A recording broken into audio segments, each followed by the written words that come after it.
Chapter 789. After she finished, Xiao Lian looked at Qingling worriedly. "Young mistress, why don't I ask the old madam and ask her to invite a good doctor for you?" "The old madam?" Qingling, now Qingling Yu, frowned. According to Xiao Lian's description, the old madam was not a simple person. Her excuse could fool this silly little girl, but it might not be able to fool a truly shrewd person. Thinking about the personality of the fifth young mistress, she said, "There's no need to trouble the old madam. There's nothing wrong with my body. I think this is just a side effect. Perhaps I'll be able to remember some things after a while." After she finished speaking, she saw the little maid looking at her with a pained expression. "Young mistress, you don't cherish yourself." Qingling was speechless. She revealed a saintly smile and remained silent. She said to Xiao Lian in a low voice, "I don't remember anything from the past. Don't tell anyone about this, okay?" Xiao Lian felt that the young mistress now was different from before. In the past, the young mistress would not speak to her so forcefully. However, the young mistress now was more like a master. She nodded. "Young mistress, are you hungry? I'll go to the kitchen and get you something to eat." After hearing her words, Qingling did feel a little hungry. Xiao Lian left. After Xiao Lian left, Qingling put away the expression on her face and began to think about her current situation with a cold expression. An unfavored young mistress of a concubine. In the Tianxian continent, such an identity would usually be married off with a favored sister or be given away as a sacrifice by the family. How could she be willing to accept this? Suddenly, she felt that someone was looking at her. Her heart skipped a beat and she quickly regained her melancholy expression. Who was it? Ming Ke quietly left the small courtyard. After listening to Ming Ke's story and seeing the system notification the moment Qingling arrived in this world, Gu Xingyin knew that it was useless to try to stop her. What was meant to come would eventually come. For a moment, killing intent rose in her heart. If he went to Qinglingyu's courtyard now and did something to her, would Qinglingyu be able to cause any more trouble? She had countless ways to kill Qingling without anyone noticing. Of course, with her status, even if she was discovered, the Protector General's manor would only think of a way to cover her up. Ming Ke lowered her head and felt the killing intent from her master. She was puzzled. He wondered what the fifth miss had done to offend his master. Gu Xingyin's killing intent only lasted for a moment. She couldn't do that.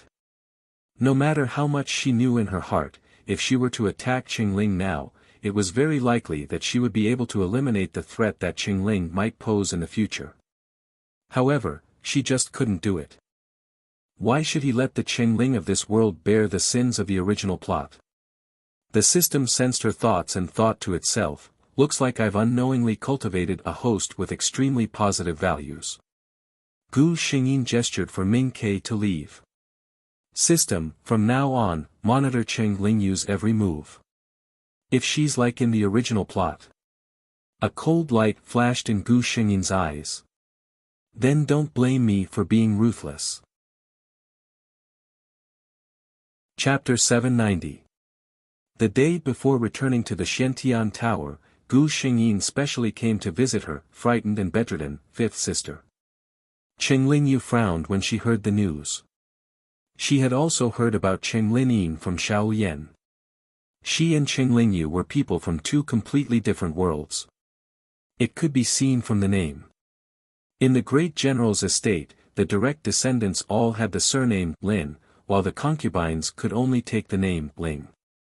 In any case, Qinglingyu had already come to the courtyard, so she had to get up and meet her. "Fifth sister, are you feeling better these past 2 days?" Gu Xingyin glanced at the surrounding environment. Although it wasn't as gorgeous and exquisite as her courtyard, it didn't mistreat her. She carefully sized up Qinglingyu.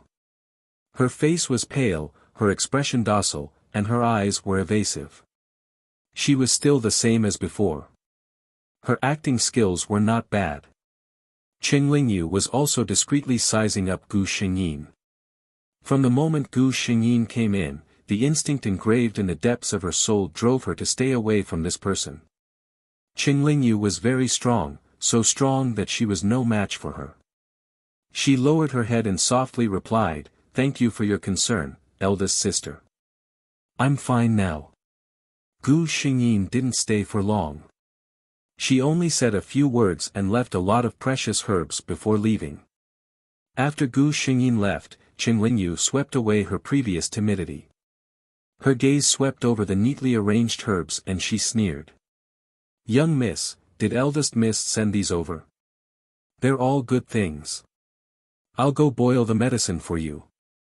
Xiao Lian came in and said in surprise when she saw these things.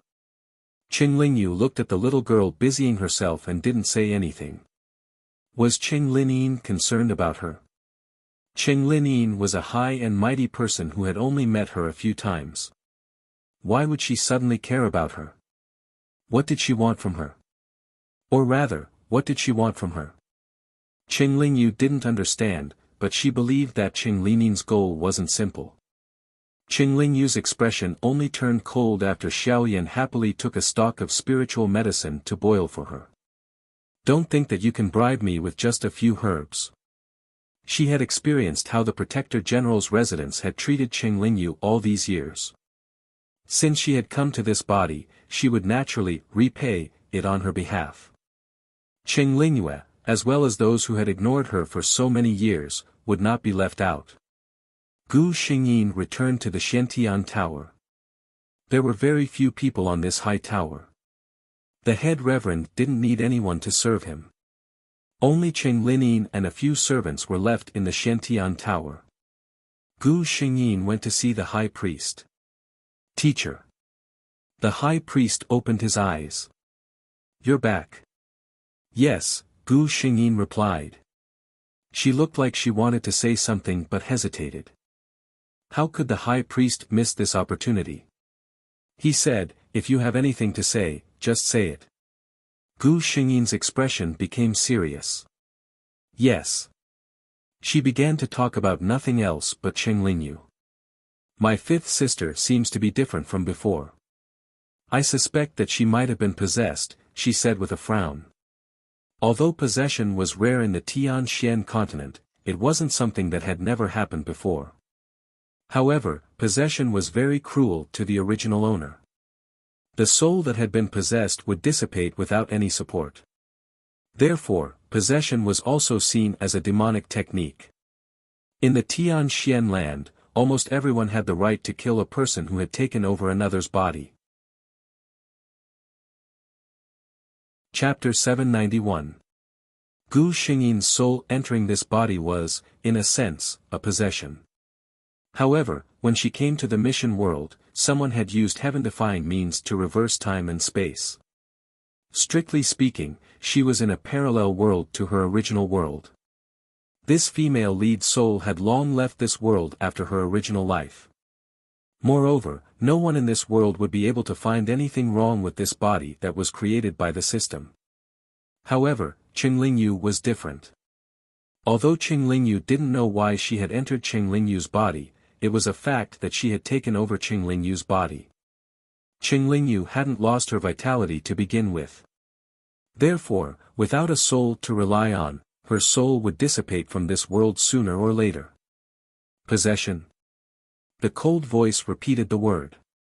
Gu Xingyin nodded. "I have such a guess." The high priest glanced at her. "Are you close to your fifth sister?" Gu Xingyin saw him looking at him and shook his head honestly.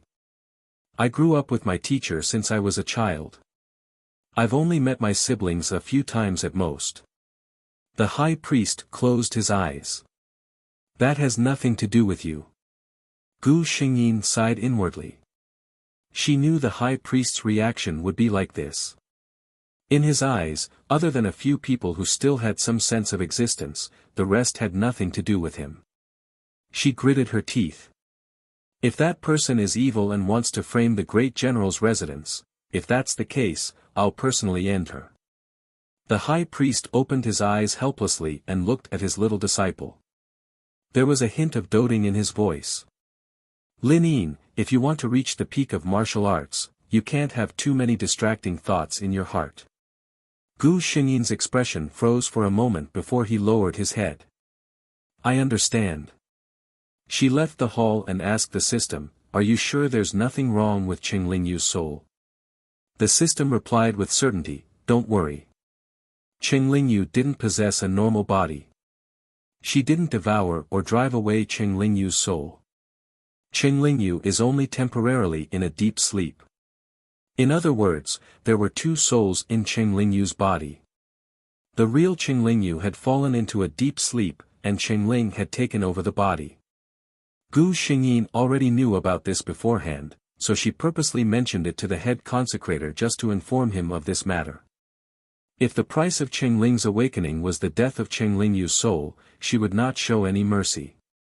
If Qinglingyu were to cause trouble in the future, the high priest would not stand by and do nothing.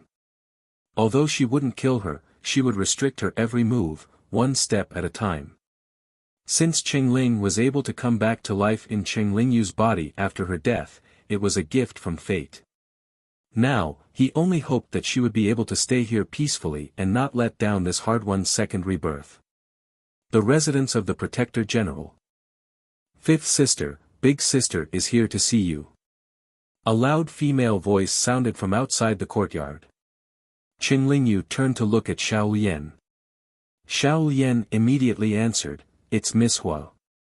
Fourth Miss Qinglingyu, the one who loved to bully Qinglingyu. Qinglingyu raised her eyebrows. She had been busy investigating the plasticity of this body and hadn't gone looking for trouble with Qinglingyu, but Qinglingyu had come looking for her. The door opened and Qinglingyu walked out. She looked at Qinglingyu standing in the courtyard with a half-smile. What brings you here, fourth sister? Chapter 792. Qinglingyu was stunned to see Qinglingyu like this. Since when could this cowardly and timid fifth sister show such a calm expression in front of him? She must be pretending to be calm. Qinglingyu thought. She knew Qinglingyu's character best. Qinglingyu smiled maliciously. Weren't you frightened last time? I heard Big Sister sent you a lot of precious herbs. In my opinion, Big Sister's medicinal herbs are really good. I can see that little sister's complexion has improved a lot. Qinglingyu knew what Qinglingyu meant. She wanted to get her hands on those herbs. It just so happens that Big Sister hasn't been feeling well these days. Are you willing to part with them? Qinglingyu looked at Qinglingyu mockingly. To be honest, she really looked down on people like Qinglingyu.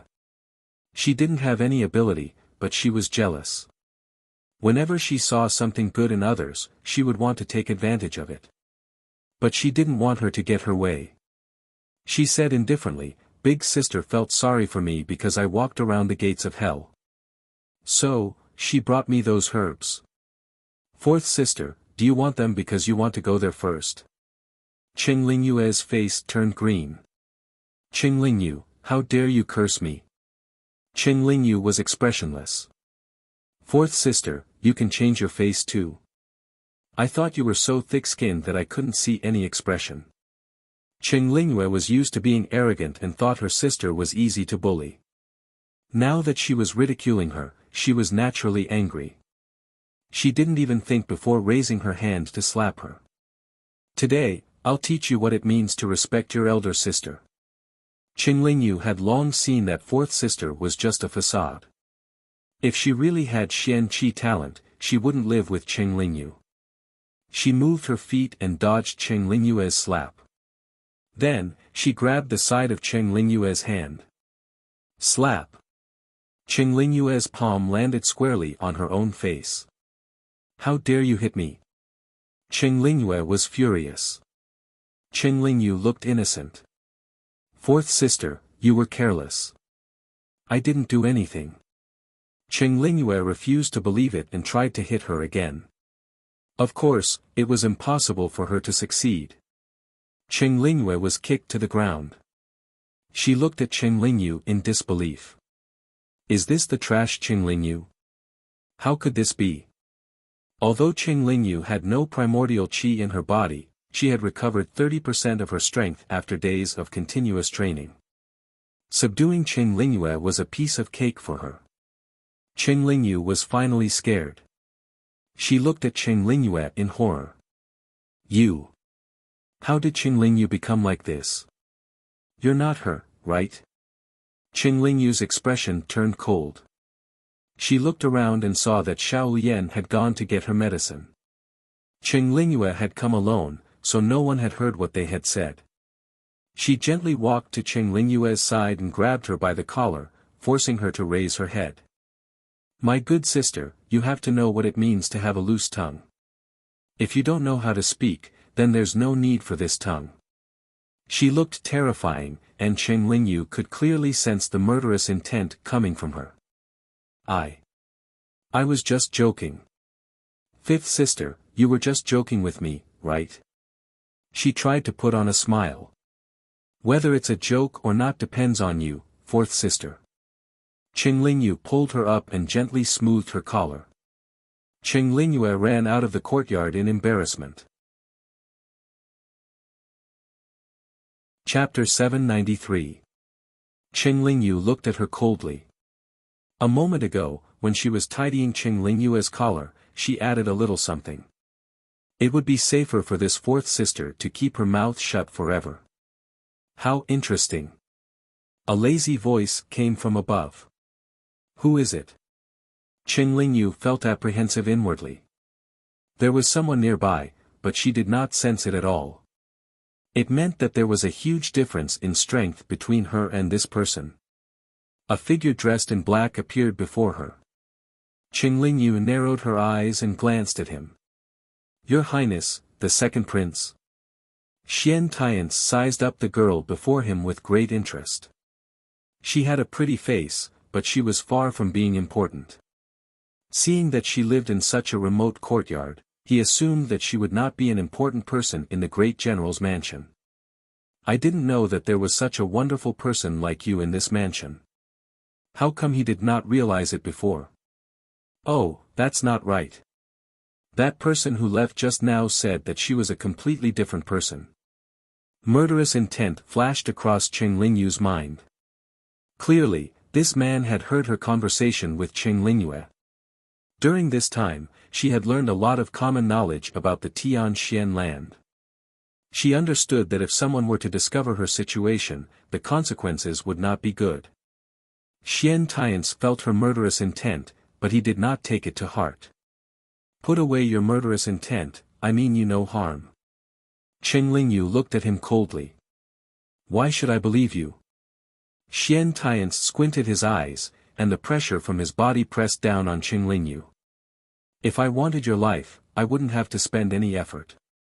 What do you want? Qing Lingyu was not stupid. Certainly, he wanted something from her since he was talking so much. I want to work with you. Xian Tiance smiled meaningfully. Do you hate this place? Do you hate this great general's mansion? You're clearly a noble master, but you're even worse off than a decent servant. When Gu Xingyin learned that Qing Lingyu had hooked up with the second prince, her expression was indescribable. Especially when she heard the system's detailed description. She did not care how the second prince was able to enter the great general's mansion's womenfolk's backyard. Currently, Qing Lingyu was only a useless person with no talent and no favor. Of all the people the second prince could work with, he actually took the initiative to ask her to work with him. System, can you give me a logical reason? The system replied. No. Gu Xingyin asked, why? The system said, the original plot was like this as well. If the host has any questions, he can return to this world to question the world's laws after he becomes strong enough. Gu Xingyin. System, you can do it. She did not dwell on this. Anyway, it was probably some weird reason that the plot had automatically completed itself. What mattered now was that Qing Lingyu and the second prince had joined hands, just like in the plot. They had already taken the first step to dismantling the great general's residence. Since she didn't have any goodwill towards the great general's estate, there was no need for her to hold back. Weren't they working together? Want to be together? She was more than happy to fulfill their wishes. She summoned her subordinates. Qing Linyin had 4 personal maidservants since she was young: Bright Sparrow, Dark Word, Guang Yao, and Yi Lai. These 4 were personally hand-picked by the great high priest and had grown up with Qing Linyin. Although their talents could not compare to Qing Linyin's, they were still 1 in 100. She whispered a few orders, and Dark Word and Yi Lai left to carry out her orders. Chapter 794. The second prince, Xian Tiance, had taken a fancy to an unknown concubine's daughter from the great general's residence. This matter had to be attributed to a few hedonistic sons of rich parents. That day, a few famous hedonistic sons of the imperial city saw an incomparably beautiful woman in a restaurant. Judging from her dressing, she seemed to be from a small family, so they started having romantic thoughts. That woman refused to give in no matter what, and as she stumbled, she accidentally pushed open the door of a private room. Inside the private room, the second prince and a beauty dressed in white were cuddling with each other, showing their affection for each other. There was no doubt that the onlookers made up the rest of the story. Xian Tiance and Qing Lingyu were just chatting normally. However, rumors usually spread from 1 to 2, 2 to 3, and 3 to the public. By the time everyone knew about it, even the people involved wouldn't be able to recognize themselves. The most widely circulated version in the imperial city was that the second prince had spotted the 5th miss, who was not favored, among countless gorgeous beauties, at the birthday banquet of the old madam of the Protector General's mansion. After returning home, he could not forget her and fell in love with her. In the end, he could not help but ask her out.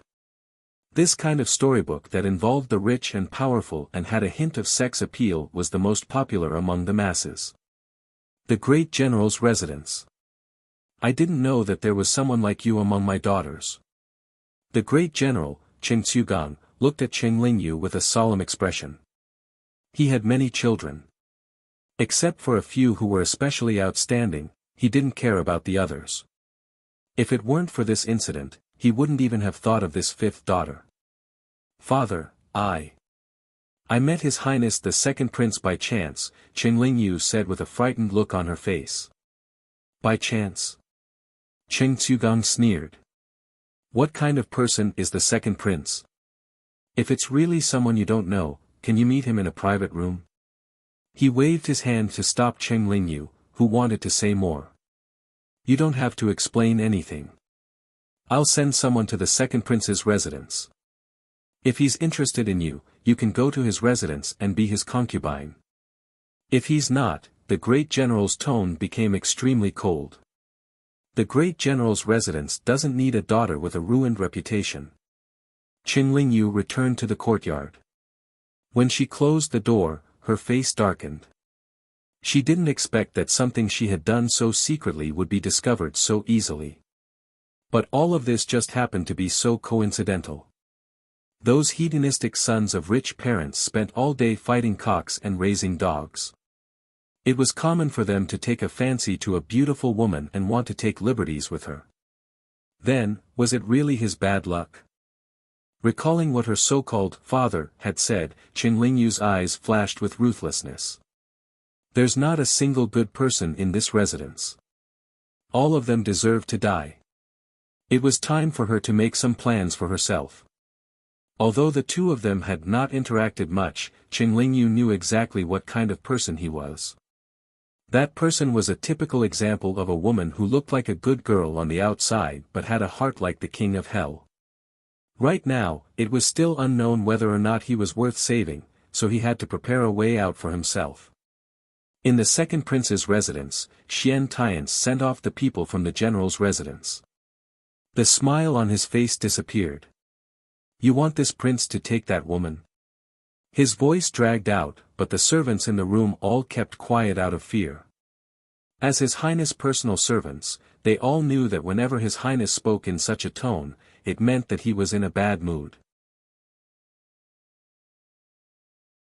Chapter 795. Indeed, Xian Tianche was in a bad mood. He was certain that his meeting with Qing Lingyu had been kept a secret. It was impossible for the people on his side to betray him. Then, was this really just a coincidence? He was naturally suspicious, and what he didn't believe the most was the word coincidence. In that case, was it possible that Qing Lingyu was the one who planned all this? Perhaps she did not want to live that kind of life in the general's mansion, and felt that she was a good shade tree. The more the second prince thought about it, the more he felt that this was very possible. Although this matter was done very secretly, and he could not find any trace of it. Thinking of this, his lips curled into a bloodthirsty smile. His original intention of abandoning Qing Lingyu changed. Help me tell the general that I am very fond of the fifth miss of your mansion. This meant that he had agreed. How dare she scheme against me, humph. When Qing Lingyu received the news, she was still in disbelief. Xian Tianche actually admitted to this matter. This was completely different from what she knew of him. What was he trying to do? Qing Lingyu was not happy at all. Instead, a strong sense of vigilance rose in her heart. The servant who came to her courtyard to deliver the news was no longer as arrogant as before. His face was full of joy and enthusiasm. This attitude made Qing Lingyu very disgusted. Her thoughts were in a mess, and she no longer put on an act. Instead, she coldly asked Xiaoyan to see the guest out. The steward retreated with the same smile. After he was out of the door, his expression turned cold. She was indeed not presentable. She had not even left, but she had already shown such a face. 3 days later, Qing Lingyu was sent to the second prince's mansion as a concubine. When Gu Xingyin received this news, she could not help but laugh. In the original plot, Qing Lingyu did not leave the general's mansion. When she was 18 years old, she awakened her talent and was groomed by the general. Gradually, she gained his trust. The trust of the master of this mansion. This was also the biggest reason why she was able to sabotage the general's mansion and slander him. As of now, she was already considered a member of the second prince's residence. In this case, not to mention that she no longer had the advantage to do anything to the general's residence, even if she were to expose the crimes of the general's residence once again, the higher-ups would suspect that the second prince wanted to deal with the general's residence. Furthermore, she had successfully planted a seed of doubt between Xian Tianche and Qing Lingyu. Can the two of you still be like in the original plot and become lovers who love each other wholeheartedly? Lin Yin. A faint voice rang in her ears. Come here. When Gu Xingyin arrived at the main hall, the high priest was standing there waiting for her. I've told you before, don't let those mundane matters occupy your mind too much. The great consecrator turned to look at his favorite disciple. Gu Xingyin blinked and looked at him. But teacher, the second prince and my fifth sister have teamed up to plot against the general's mansion. That's where I was born. I can't just stand by and watch. The High Reverend frowned. He had never thought about this before. In his world, there was no such thing as scheming. Going against him? He could just sweep his sword over. When a person was so powerful that everyone had to look up to him, there was no longer any conspiracy that could work on him. Because even if you had 1,000 schemes, he only needed to move a finger to make all your schemes go down the drain.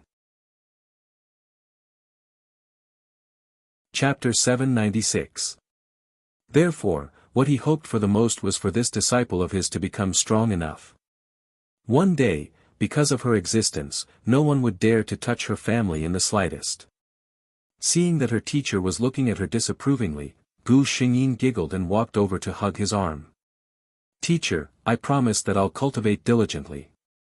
No matter what I'm thinking about, I won't delay my cultivation progress. The high priest felt the warmth on his arm.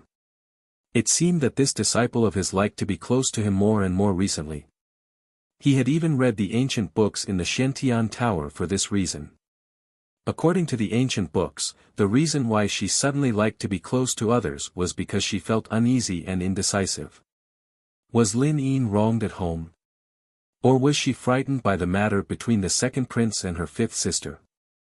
Regardless of which it was, he felt pity for her. Therefore, he didn't avoid it. Instead, he let Gu Xingyin continue hugging him. By the way, teacher, Gu Xingyin suddenly remembered something, don't spy on my whereabouts for the next few days. For someone as strong as the high priest, his divine sense was extremely powerful. If he wanted to know something, it was extremely easy. The high priest looked at her in confusion. Your disciple won't leave the Xiantian Tower for the next few days. Don't worry. I have a little secret. She raised a finger. The high priest didn't know why, but he felt a little unhappy. No matter what Lin Yin did in the past, she would never hide it from him. However, his state of mind had always been strong. This thought only lasted for a short moment. It was so short that even Gu Xingyin didn't notice it. The high priest nodded. All right, if you don't want me to know, I won't investigate. Gu Xingyin felt that there was something wrong with his words. It sounded like he was jealous. However, looking at her teacher's calm expression, she felt that she was overthinking. In the following 10 days, Gu Xingyin prepared her little secret while observing the second prince's residence. Her life in the second prince's residence wasn't as good as people thought. At first, everyone thought that since she was the first official concubine of the second prince must have treated her differently. However, after she entered the manor, the second prince continued to sleep in his own bedroom. During the day, he would go out to find his 2 or 3 good friends to chat. When he was in the mood, he would even summon 2 beauties to liven things up. In fact, the second prince had never rested in his new concubine's room. The servants of the second prince's residence, who had been observing her carefully, now understood that she was not liked by the second prince. Although he didn't know what His Highness was thinking, he still accepted this person even though he didn't like her. However, all of this had nothing to do with them as servants. They were only responsible for serving people. Qing Lingyu's treatment had deteriorated over the past few days. It was only slightly better than when she was in the general's residence. This was because, apart from Xian Tiance, she was the only one in the second prince's residence who could barely be considered half a master. Xiao Yan was furious, but Qing Lingyu heaved a sigh of relief. If Xiantian Su had shown her more affection, she would have felt that something was wrong. It was best if Xiantian Su didn't dote on her. She also didn't want to give her body to a completely unfamiliar and emotionless man. The general's residence had originally been observing this daughter of theirs. If she was favored by the second prince, they could make use of her. However, looking at the current situation, this move was useless. Chapter 797. Gu Xingyin counted the days. It seemed that Qing Lingyu had just celebrated her 17th birthday, so there was still a year before her 18th birthday awakening. 1 year was enough for her to do a lot of things. There was no distinction between spring, summer, autumn, and winter in the Xiantian Tower. It was the most comfortable temperature all year round because the high priest had personally set up a thermostatic array so that his little disciple could have a happy life. That night, he received a voice transmission from his little disciple. "Teacher, come to the observatory behind the main hall." He heard the excitement and anticipation in Lin Yin's voice and his heart skipped a beat. His figure flashed and he appeared beside Gu Xingyin. "This is..." He looked at the things in front of him and was puzzled for a moment. There was a square table in front of him with several dishes on it. They all looked very good. One of the bowls was covered with a lid, so he couldn't see what was inside. "Teacher, have you forgotten? You told me what day it is today." Gu Xingyin looked at him with a smile. "Today?" The high priest counted the days and looked at Gu Xingyin with a warm gaze. "It's good that you still remember." Gu Xingyin tilted her head and smiled. "Teacher, open it." She pointed to the covered bowl. The high priest opened the lid with a glance, and a thick fragrance wafted out. It was a bowl of noodles. The thin noodles were like silver threads. The soup was made of an unknown material and there was no color. It looked like a bowl of plain noodles, but the fragrance couldn't lie. Gu Xingyin said, "This is the longevity noodles I made for you. I heard that ordinary people eat longevity noodles like this on their birthdays. It means longevity and health." After saying this, she was a little embarrassed. "I know that you don't lack these things, but I didn't know." A hand fell on the top of her head. The high priest gently rubbed her hair as if comforting her. "No, Lin Yin, I'm very happy." There seemed to be something warm flowing in his chest. No one had ever done this for him. Although he didn't care about these things, at this moment, the feelings from this little disciple still made his heart, which hadn't fluctuated for a long time, happy. Gu Xingyin pulled down the hand on her head and asked him to sit down. She smiled and looked at him. "Teacher, hurry up and eat. It's going to get cold." The high priest picked up his chopsticks and picked up a stick. "Oh, right. The whole bowl is made of noodles. Teacher, you can't bite it off. You have to finish it in one go." When he raised his head and saw his disciple looking at him expectantly, the high priest couldn't help but smile. "All right." With that, he lowered his head and began to eat bit by bit. Gu Xingyin was swayed by his smile. Not only her, but in Cheng Linin's memory, she had never seen this teacher smile. The moon tonight was very big, and the Xiantian Tower was very high. They were sitting on the highest stargazing platform of the Xiantian Tower. The huge moon seemed to be within reach. Gu Xingyin recalled the high priest's fleeting smile. The moon was behind him, but it only served as a foil to him. There was a bandit gentleman who was like carved jade. Her heart thumped heavily. She quickly picked up the wine beside her and drank a cup to cover up her gaffe. He was such a perfect and powerful man, and he was also her lover. It was really hard for her to hold back those restless thoughts. There weren't many noodles. After the high priest finished eating, he raised his head.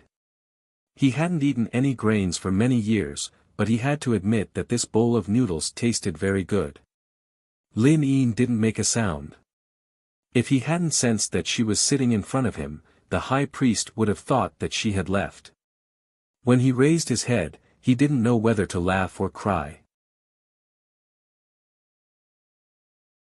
Chapter 798. He saw that the girl's cheeks were red and she was looking at him drunkenly with her chin propped up. The head consecrator glanced at the empty wine cup in front of her and understood what was going on. This wine was clearly taken out by Lin Yin from the Xiantian Tower's storeroom. Anything that the head consecrator put into the storeroom was definitely good stuff. In other words, anything that could be given to the head consecrator was definitely not bad. This wine was called Drunken Immortal Rain. Although its name sounded poetic, it was actually a first-class liquor. Moreover, this wine wasn't the kind that was strong when it entered the mouth. On the contrary, it was mellow and gentle when it entered the mouth. It tasted similar to ordinary fruit wine, but it had the strongest aftertaste. Even those who claimed to never get drunk after 1,000 cups didn't dare to drink 3 cups in a row. The head consecrator glanced at the amount of wine in the pot and understood that this girl definitely drank more than 3 cups. He felt a bit helpless, but he wasn't too worried. Although the drunken immortal rain was strong, it didn't affect the body. Once she had a good sleep, she would be fine when she woke up. However, this wine had a special characteristic: it could evoke a person's deepest desires. In other words, many things that they didn't dare to say or do normally couldn't be hidden after drinking this wine. The head consecrator wasn't willing to reveal his disciples' inner secrets. He got up and wanted to bring her down to rest. However, who knew that Gu Xingyin would raise her head and look at the head consecrator with a smile. "Teacher, you're really good looking," she said with a grin. The head consecrator's expression didn't change. If someone else dared to speak to him in such a teasing tone, he definitely wouldn't let them off easily. However, the person who spoke was Lin Yin. He only felt a sense of closeness. "You're drunk." He calmly stated this fact. Gu Xingyin felt her mind was extremely clear. "I'm not drunk. I specially came today to celebrate teacher's birthday. I personally made these dishes. Are they delicious?" The head consecrator's expression changed slightly. This child had grown up with him. No one knew better than him whether she knew how to cook or not. So, was this the little secret she spoke of a while ago? Thinking of this, the head consecrator's mood suddenly became better. His gentle gaze swept across the delicate-looking dishes and he nodded. "I like it very much." Gu Xingyin was visibly happy. She looked at the high priest's flawless face up close and blurted out, "Teacher, I have something to tell you." The high priest was about to get up, but when he heard her, he turned to look at her. Gu Xingyin looked at her without blinking and said in a clear voice, "Teacher, I like you." The high priest paused. He looked at his little disciple in astonishment. What did she just say? As if she knew what he was thinking, Gu Xingyin repeated her words one by one, "Teacher, I like you." The great consecrator wanted to use the excuse of a drunken slip of the tongue to persuade himself, but the drunken immortal downpour's characteristics were there, and he couldn't deceive himself. The child that she had raised herself actually had such thoughts about her. The high priest had never thought of such a problem. He felt that he should be disgusted, but he wasn't. In the face of his little disciple's words, he only felt that there was something wrong. Yes, this wasn't right. He slowly turned his face. After Gu Xingyin said that sentence, she kept staring at his face. When she saw his expression this time, her heart sank. She thought that she already knew the answer. Chapter 799. The high priest's tone was very gentle, but Gu Xingyin had a bad feeling. "Lin Yin, you're drunk." He repeated this sentence again. Gu Xingyin felt that she had completely let go of herself. "Teacher, you actually know if I'm speaking the truth or if I'm drunk, right?" The high priest was silent for a moment, then flicked his sleeves. Gu Xingyin only felt her vision darken as she fell into a familiar embrace. The high priest looked at his little disciple lying in the crook of his arm and sighed inwardly. He reached out a finger and gently tapped Gu Xingyin's forehead. Some things were better forgotten. Gu Xingyin, who was sound asleep, frowned uncomfortably and subconsciously snuggled into this familiar and warm embrace. The high priest carried her back to the room and carefully covered her with a blanket. Then, he returned to the stargazing platform. He looked at the full moon and slowly, one bite at a time, finished everything on the table. The next day, Gu Xingyin woke up feeling refreshed. One of the obvious benefits of a top-grade wine like the Drunken Immortal Rain was that there wouldn't be any side effects after getting drunk. But, she rubbed her forehead. She had clearly celebrated her teacher's birthday last night, but why couldn't she remember anything now? She really shouldn't drink too much. She asked the maids to prepare hot water. After a good bath, she went to the main hall. The high priest was still sitting on the white jade platform. He had his own room, but every time Gu Xingyin saw him, it was in the main hall. "Teacher." Gu Xingyin bowed. The high priest asked, "You're awake? Do you feel unwell?" Gu Xingyin shook her head and asked again. "I drank too much last night. I didn't do anything out of line, right?" The high priest's expression didn't change. "You were very obedient when you were drunk. You fell asleep immediately." Obedient? Did her teacher still think of her as a child? Gu Xingyin was relieved. It was fine as long as she didn't make a fool of herself.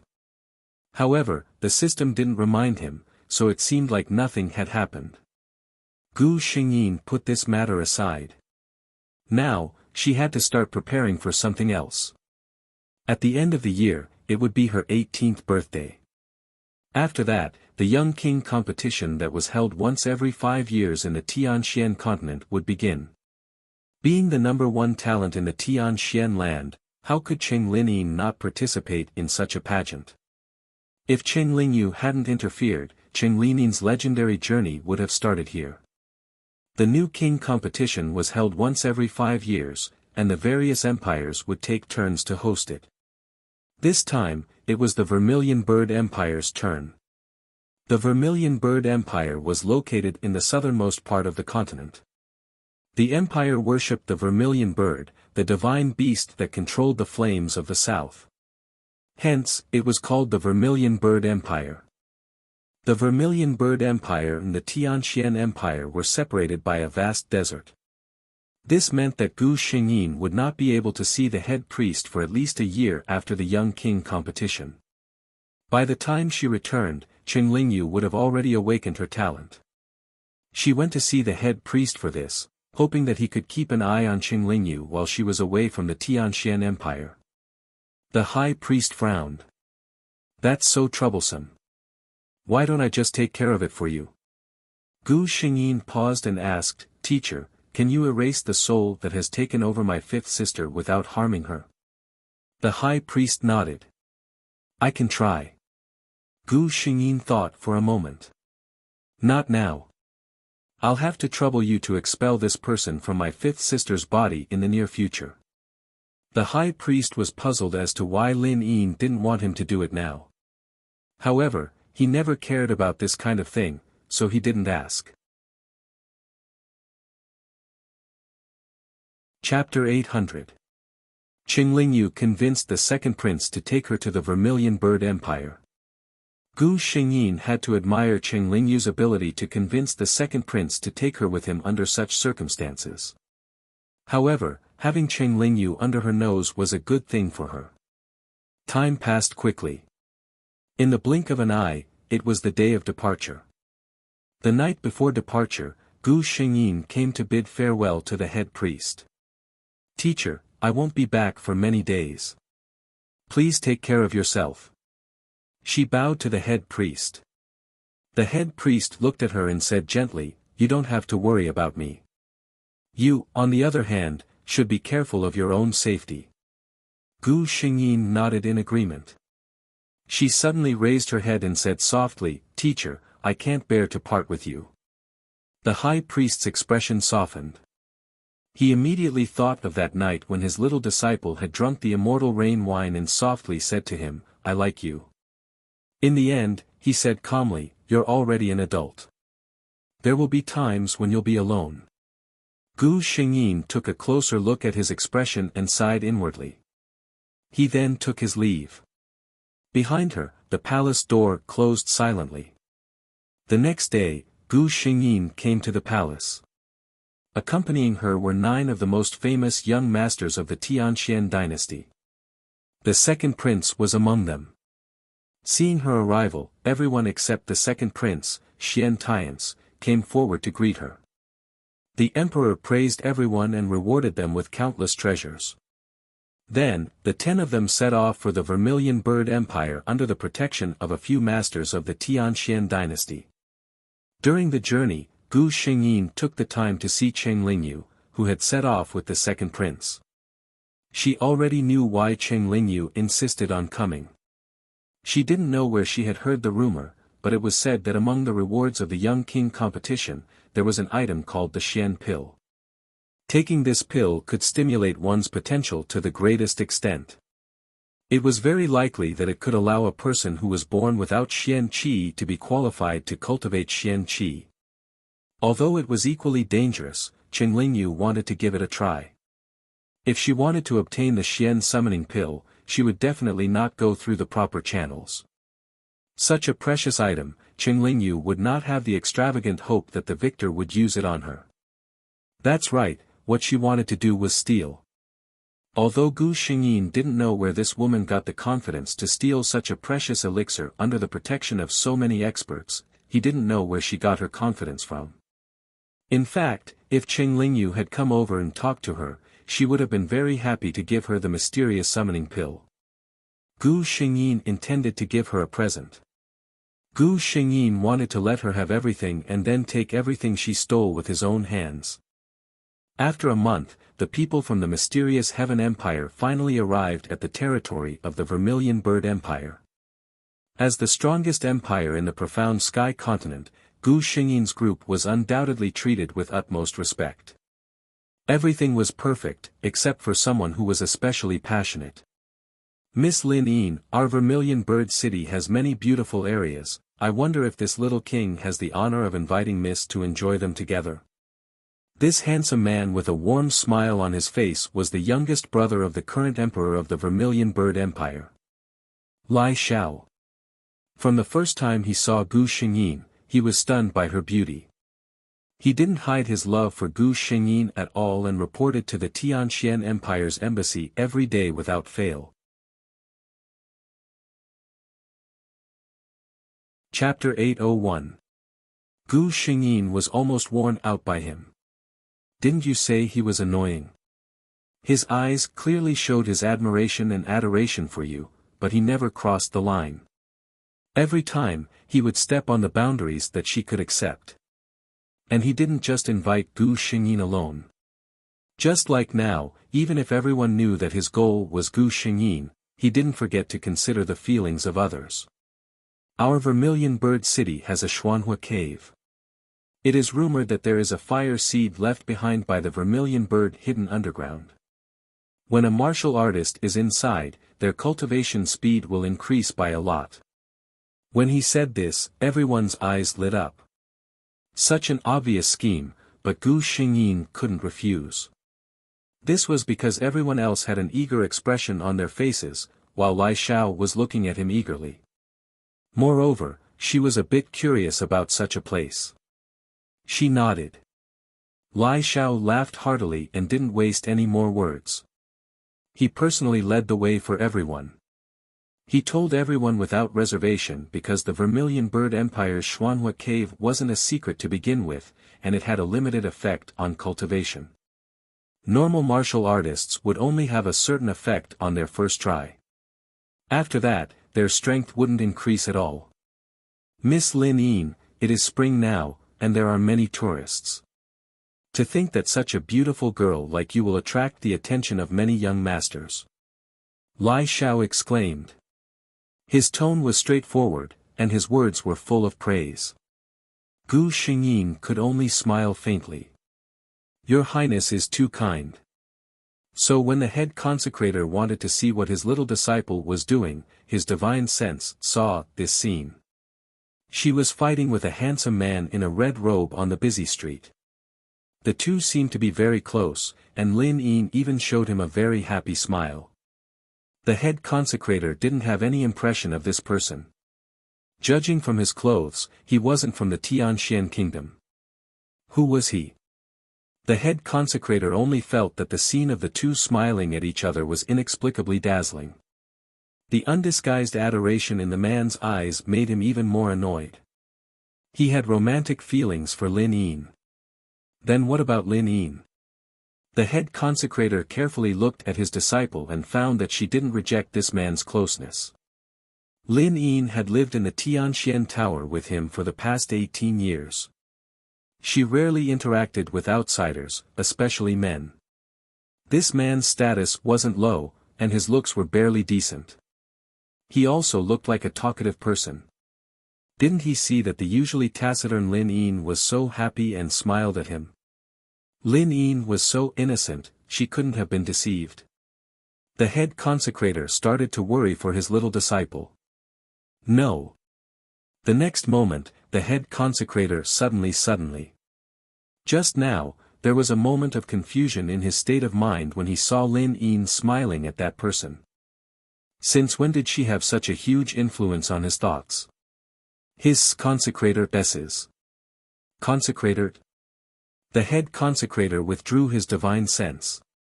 For the first time, he didn't meditate on the white jade platform. Instead, he quietly pondered. Gu Xingyin seemed to sense something. She raised her head and looked at the sky with some confusion. What's wrong? Lai Xiao saw her suddenly raise her head and asked. Gu Xingyin shook her head and didn't say anything. Maybe it was an illusion. Chapter 802. When she returned to her room that night, the system reminded Gu Xingyin, the poison that Qing Lingyu put into Qing Lingyue's body has begun to take effect. It had to be said that Qing Lingyu was a ruthless and careful person. Qing Lingyue had bullied her, so she had sucked the poison into Qing Lingyue's body with a tug. It had been a few months since then, and she had already entered the second prince's residence. Even if Qing Lingyue were to die from the poison now, no one would bully her. Fortunately, before she left, she had instructed her confidant in Tianxian continent, this is the antidote. When Qing Lingyue's poison takes effect, cure her of it. Remember, give her the antidote only after she has tasted the bitter fruit. Her fourth sister's actions were indeed a little too much. This time, she would let her suffer a little to temper her character. Heeding her master's instructions, Secret Word did not give Qing Lingyue the antidote immediately after the poison took effect.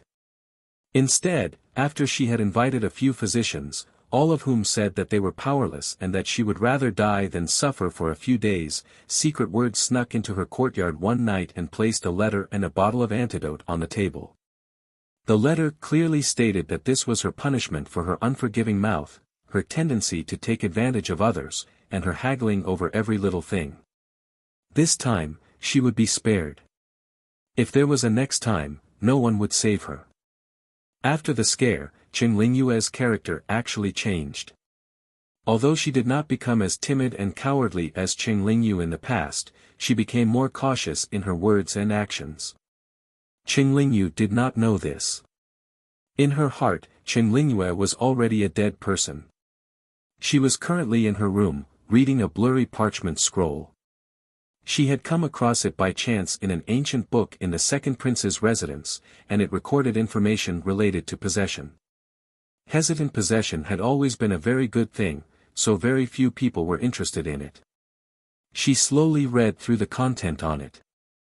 These days, she often had a dream at night. In the dream, she was in a pitch-black place, and her body was an illusion, emitting a faint glow. Not far in front of her, there was a similar illusion lying quietly in mid-air, with the appearance of Qing Lingyue. At first, she didn't know what it meant until she read the ancient books.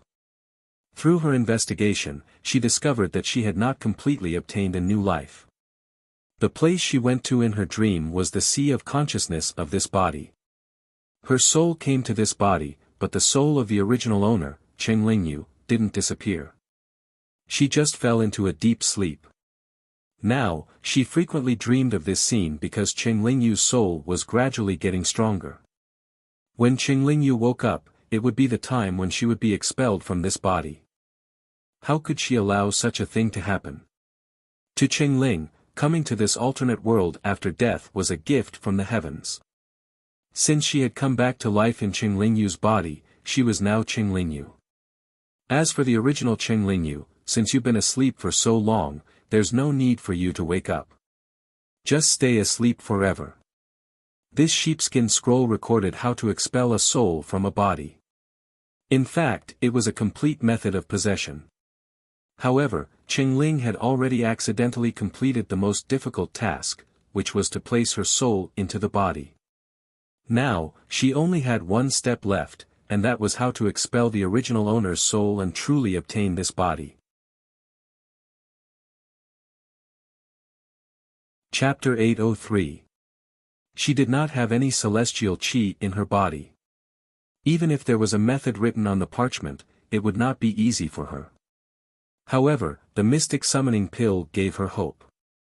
It was rumored that the mystic summoning pill could fully stimulate a person's potential and even awaken the thinnest celestial qi in the body. This process was obviously very painful. And this was the time when a person's consciousness was at its weakest. To Qing Ling, this was the best opportunity. She could use this opportunity to completely remove Qing Lingyu's soul. She had complete confidence that a weak and self-abased soul would not be her match. Gu Xingyin did not know what she was thinking, but she knew what Qing Lingyu was looking at through the system. Therefore, she could roughly guess Qingling's motive. It seemed that Qingling had discovered that Qing Lingyu's soul had not disappeared. With her ruthless temperament that had been honed from her many years as a mercenary, it wasn't strange for her to want to kill someone to the last one. Since Qingling was so ruthless, Gu Xingyin felt even less burdened by this matter. As Gu Xingyin was thinking about Qing Lingyu, she did not know that in the distant Tianxian continent, on the Xiantian Tower, someone quietly opened his eyes and disappeared from the white jade stage. As the young king competition drew closer, Gu Xingyin finally had an excuse to reject Lai Zhao's invitation. She was busy cultivating and did not have time. Lai Zhao also knew the importance of this competition and tactfully did not disturb her. Finally, the day of the competition arrived.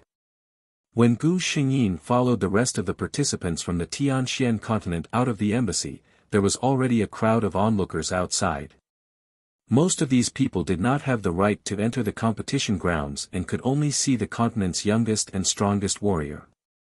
Gu Xingyin saw a man in white in the middle of the crowd. His face was very ordinary, the kind that could not be found in the crowd. The white clothes on him were also made of the most ordinary material. His entire person was very inconspicuous. However, Gu Xingyin lowered her head to hide her loss of composure. Why was Master here? And in disguise? The high priest's disguise was, of course, flawless. But to Gu Xingyin, no matter how that person tried to disguise himself, the lotus fragrance that accompanied his soul to every world could not be concealed. By the time Gu Xingyin calmed down and looked back, there was no trace of that person. What she didn't know was that the high priest was actually still there. He was just hiding his figure. He had just felt that his little disciple's aura had suddenly become chaotic, and he thought that she had discovered him. But with her cultivation level, this was something that was simply impossible to happen. The great consecrator saw the flamboyant red-robed man not far away from him. Could it be that Lin Yin's emotions were fluctuating because of him? When he thought of this, the high priest snorted coldly in his heart. Lai Zhao, who was watching his sweetheart leave, suddenly felt a chill run down his spine. He raised his head and looked at the bright sun in the sky, wondering if there was something wrong with his body. He shook his head to get rid of the thought. Young Mistress Lin Yin was already preparing to leave for the competition grounds. He had to hurry over as well. He definitely could not miss Lin Yin's entrance. He left in the company of his servants. Chapter 804. Thank you for letting me win. Gu Xingyin cupped her fists elegantly and said to the person opposite her. The man opposite her got up and admitted defeat to Gu Xingyin. Thank you for going easy on me. The other party's strength was not on the same level as his. The surrounding audience had long lost their previous excitement. There was no other reason, they were already numb from the shock of this girl from the Tianxian kingdom. From the beginning, she had been overwhelming with her strength. From the preliminary selections to the rotation matches, and now to the semifinals. She was not the only one who had won all the matches, but she was the only one who looked much stronger than her opponents. None of her opponents could last more than the time it takes for an incense stick to burn. No matter how strong her opponent was, this girl always had a relaxed look on her face. Everyone could see that she was not using her full strength. If a person was slightly stronger than others, they might be envied by others. But when she was many times stronger than others, so strong that you had to look up to her, you would not even be jealous. Now, others felt that way about Gu Xingyin. Originally, the young warriors who could participate in the young king competition were already the strongest young warriors in each kingdom. In the eyes of ordinary people, they were already unreachable. However, such strong warriors were unable to fight back in front of this girl. In the past, they had only heard that her talent was determined by her Xiantian mystic qi. She was the personal disciple of the most mysterious warrior in the Tianxian continent. Everyone only thought that these two titles sounded very powerful, but they had never thought about the meaning behind them. Until today, Gu Xingyin used her strength to prove that these were not just two titles. Beneath these two titles was absolute strength that could crush anyone. It was too shocking. Lai Xiao looked dazzlingly at the high-spirited girl in red. His heart was burning.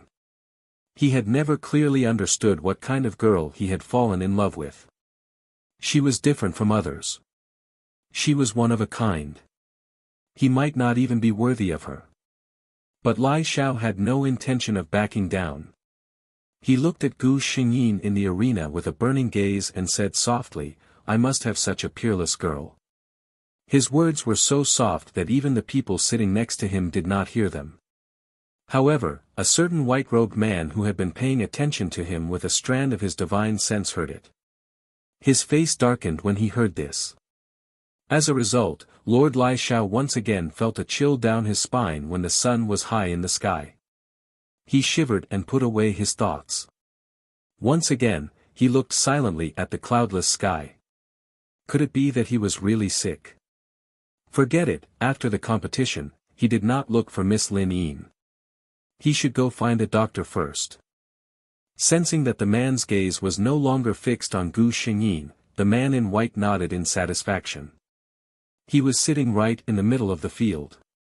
It was obvious that this young man was looking for a seat in the competition, but the seats around him were all empty. This was really surprising.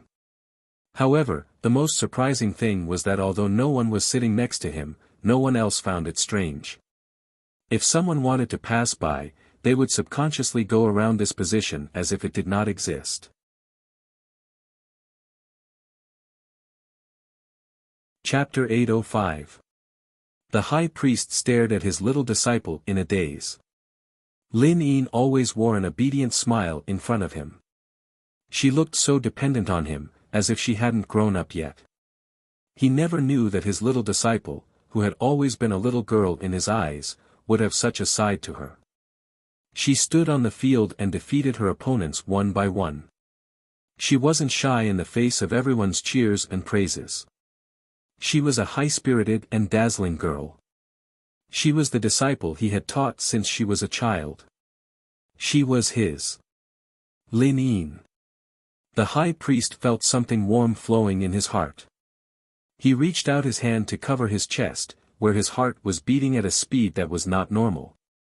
He knew who his heart was beating for. So, he wasn't a cold-hearted person after all.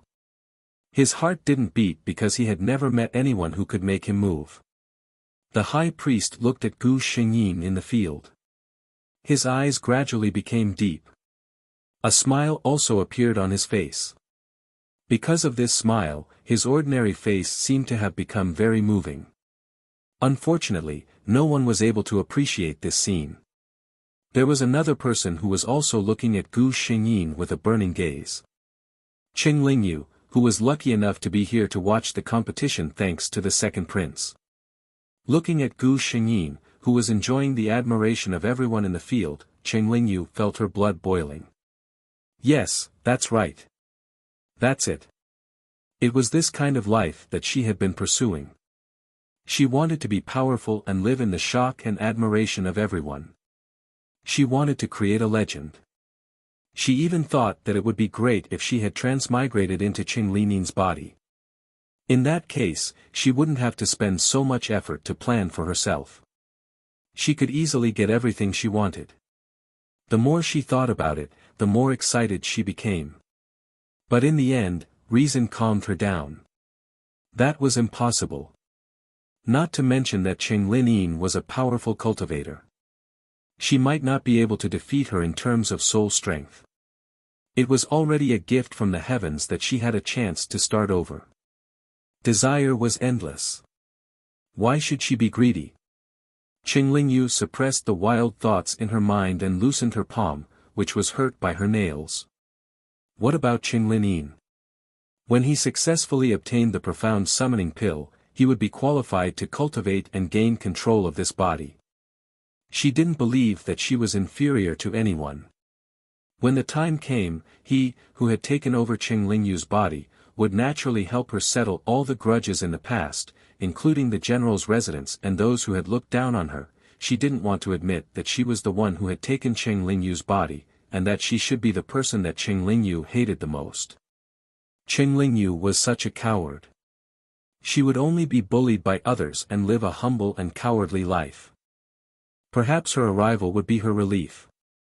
Only by taking control of this body could she help Chen Lingyu take revenge on those who had hurt her. Only then could Chen Lingyu's name become a dazzling legend. Chen Lingyu should be thanking her instead. If Gu Xingyin heard such shameless words, she would probably slap his face mercilessly. Saying so much was just an excuse for his own selfishness. You took Chen Lingyu's body and everything from her. How dare you say that she should thank you? There was a saying that went like this: a shameless person is invincible. Chapter 806. The last round of the Young King tournament. Her opponent was very strong. Of course, it was impossible for anyone who could reach this stage to be weak. However, he was still no match for Gu Xingyin. I've lost. Her opponent was a swordsman. His person was like his sword, silent and determined. Only when he drew his sword would one feel the chilling murderous intent that followed him like a shadow. He admitted defeat without any hesitation. A person like him would not waste his time on such meaningless things. If he had the time, he would rather practice his swordsmanship. As everyone expected, Gu Xingyin took first place in the tournament and became the undisputed king of the younger generation of martial artists in the Tianxian continent. The moment the results were announced, the Tianxian continent used a precious communication stone to send the good news back to the Tianxian continent. What awaited the warriors who returned to the empire was the grandest welcome ceremony. After the award ceremony, the delegation from the Tianxian continent did not linger in the Vermilion Bird Empire for long. Under the reluctant gaze of the fierce Owl King, Gu Xingyin stepped on the road back home.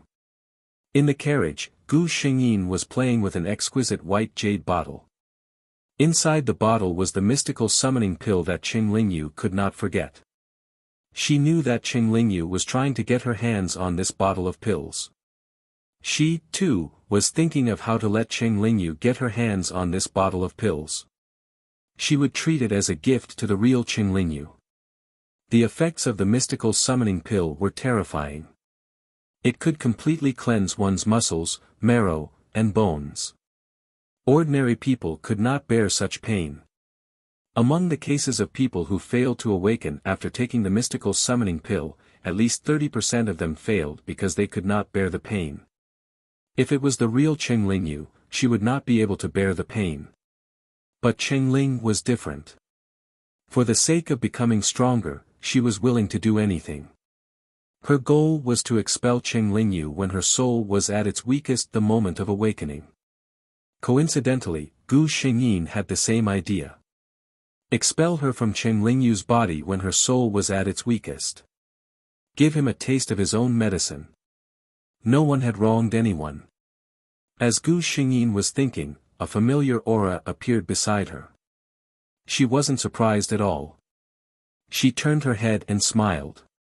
Teacher. The High Consecrator was surprised.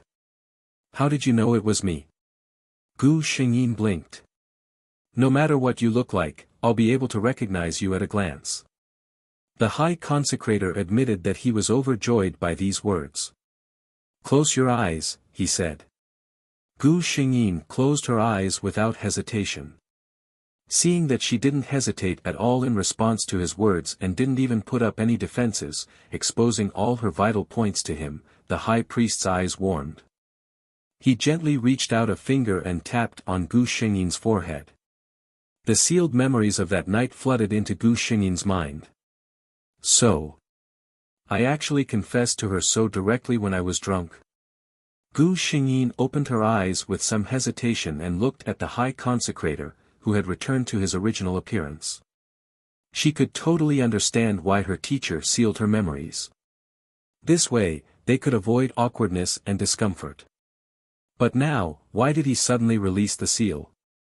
Could it be that after a period of time, they would no longer be awkward? Could it be? Gu Xingyin widened her eyes. Chapter 807.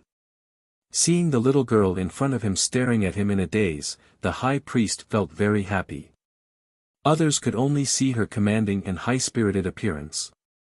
Only he, could see her acting coquettishly and adorably like a little girl. This was his Linine. Do you still remember what you said that night? The high priest asked. Gu Xingyin couldn't react and nodded blankly. What was going on? Did teacher suddenly become enlightened? Then I will respond to you. I also like you. The head consecrator continued to speak in an indifferent tone. His words were not indifferent at all. Gu Xingyin blinked, then blinked hard. It wasn't an illusion. Her own teacher really became enlightened just like that. The person she liked had accepted her confession. What should she do? Gu Xingyin wanted to hurry up and do it. A bright smile suddenly blossomed on her face, which was still a little dazed. Then, she threw herself forward and landed in the high priest's arms. The high priest instinctively reached out his hand to catch her. Then, he felt something warm and wet on his face. It was a kiss. This passionate and open-minded little disciple actually kissed him without hesitation. He was a little surprised, but didn't find it hard to accept. However, there were some things that needed to be clarified first. That prince of the Vermilion Bird Empire, what's your relationship with him? He was a little unhappy when he said this, but he hid it well. Lai Xiao. Gu Xingyin was confused. What relationship did Lai Xiao have with her? She thought for a moment and finally understood what the teacher meant. Was the teacher jealous? She was secretly happy, but on the surface, she said righteously, there's absolutely nothing between him and me. I believe you.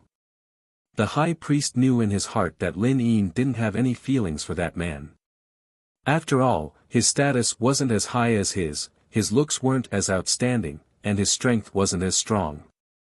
In terms of feelings, he couldn't compare to the 10 years of intimacy he had with Lin Yin.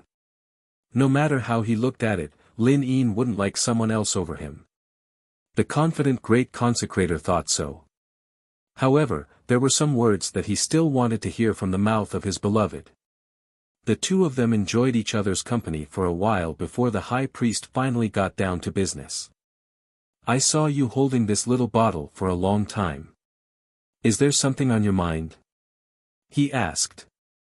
Gu Xingyi nodded and told him about Cheng Lingyu's plan as well as his own. She wasn't willing to hide her true nature in front of the high priest. The two of them were going to spend a lifetime together. Even if she pretended to be pure and innocent now, she couldn't pretend for a lifetime. Even if she didn't say that she was too tired, it was also a sign of distrust. Moreover, she was confident that this man would not care about this. As expected, the high consecrator didn't point out anything wrong with her actions. He only asked, so what you're worried about now is how to let Cheng Lingyu get this thing? Gu Xingyin nodded. The high priest's tone was calm. That's very simple. He said a few words to Gu Xingyin.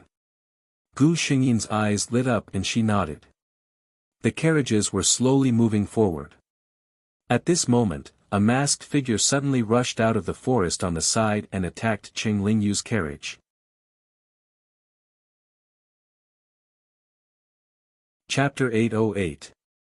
The carriage that Gu Xingyin was in was instantly blown apart by the palm wind. Everyone only saw a red figure fly out of the carriage and chase after the white figure. In the blink of an eye, the red figure disappeared without a trace. Hurry up and chase after her. The experts leading the team were anxious. Cheng Linyin was now a precious treasure. Not to mention what it meant to be the champion of the Young King tournament, just her identity was enough for them to not let their guard down.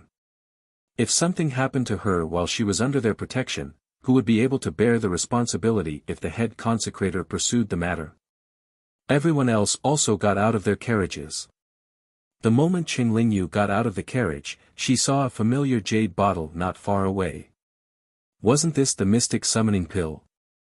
It seemed that Qing Linyin had this item on her and had accidentally dropped it when she was fighting with the white figure. She really didn't need to do anything to get it.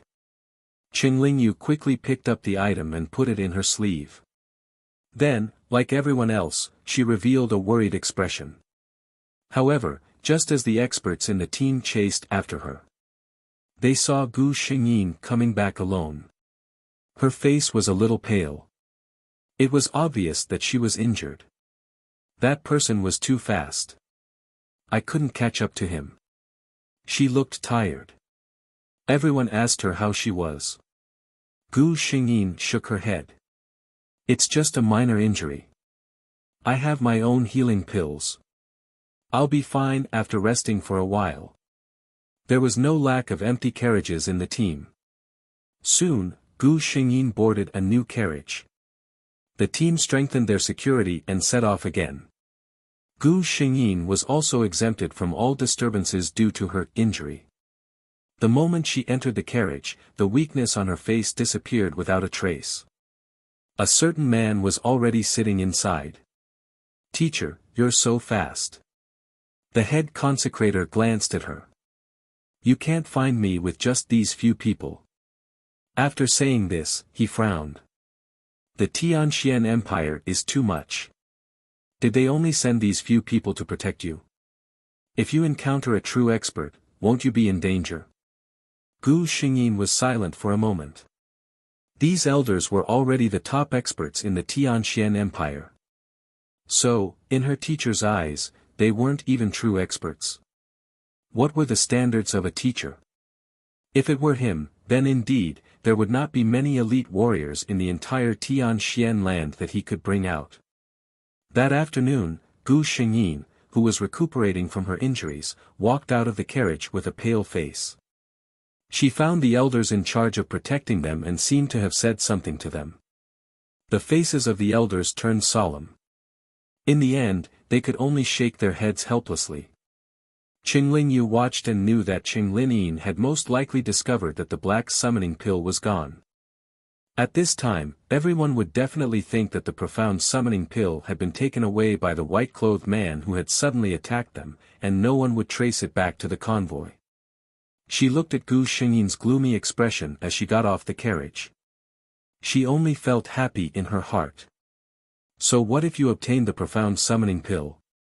In the end, wasn't it all for the benefit of others? For the rest of the journey, nothing happened, and the group successfully returned to Tianxian Empire.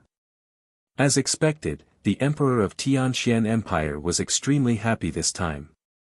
He even personally came to the city gates to congratulate the warriors who had returned with glory.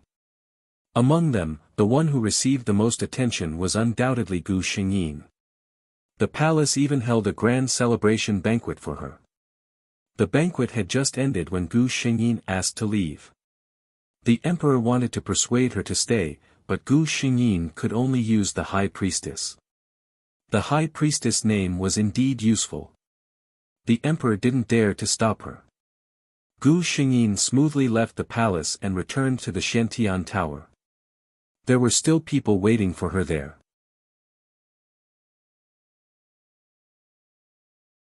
Chapter 809.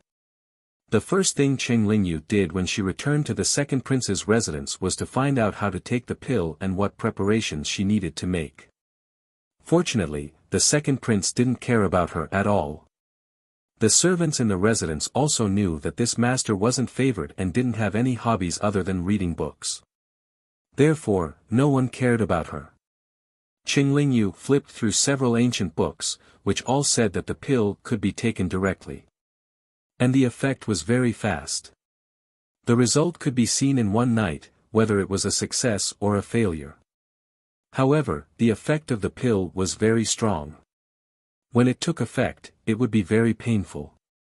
Moreover, it couldn't be disturbed, so it was best to find a quiet environment. A quiet environment? Then it was impossible to go to the second prince's residence. Qing Lingyu found a time and told the housekeeper that she wanted to go to a villa on the outskirts of the city to relax for a while. When she said this, her tone was very sad. The housekeeper remembered that the second prince had taken a fancy to a flower girl in Zuyu brothel. It seemed that she was unhappy. Previously, the second prince had told the housekeeper to take care of everything in the backyard if it wasn't important.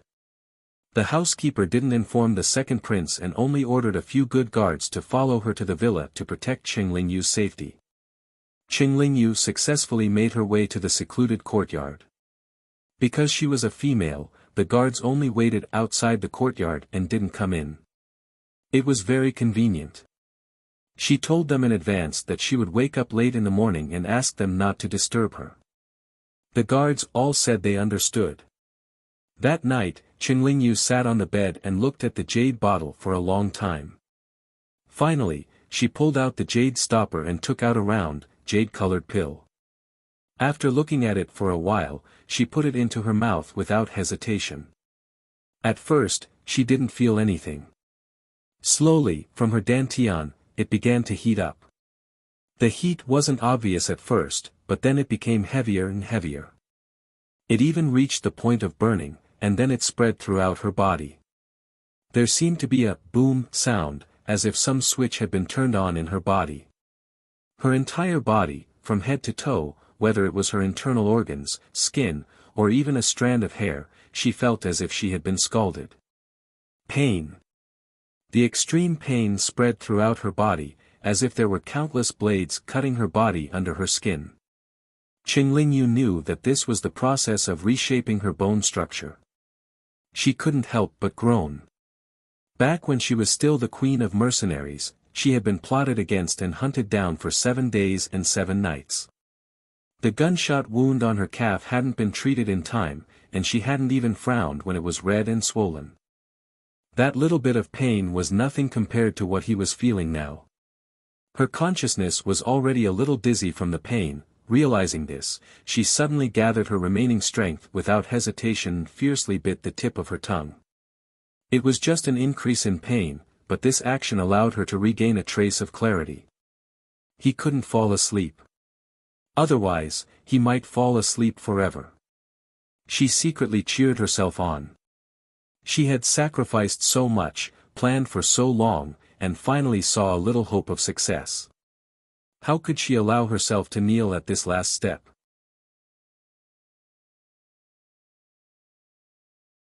Chapter 8-10. She didn't know how much time had passed, but Qinglingyu's consciousness was in a muddled state. The only thing that kept her going was the stubbornness in her heart. She wanted to become stronger. She wanted to be above all others. It was this stubbornness that kept her from sinking into the endless pain. Until the first rays of the morning sun shone on her through the tightly shut window. That beam of light seemed to have magical powers. Qinglingyu only felt a cooling sensation slowly spreading from her dantian.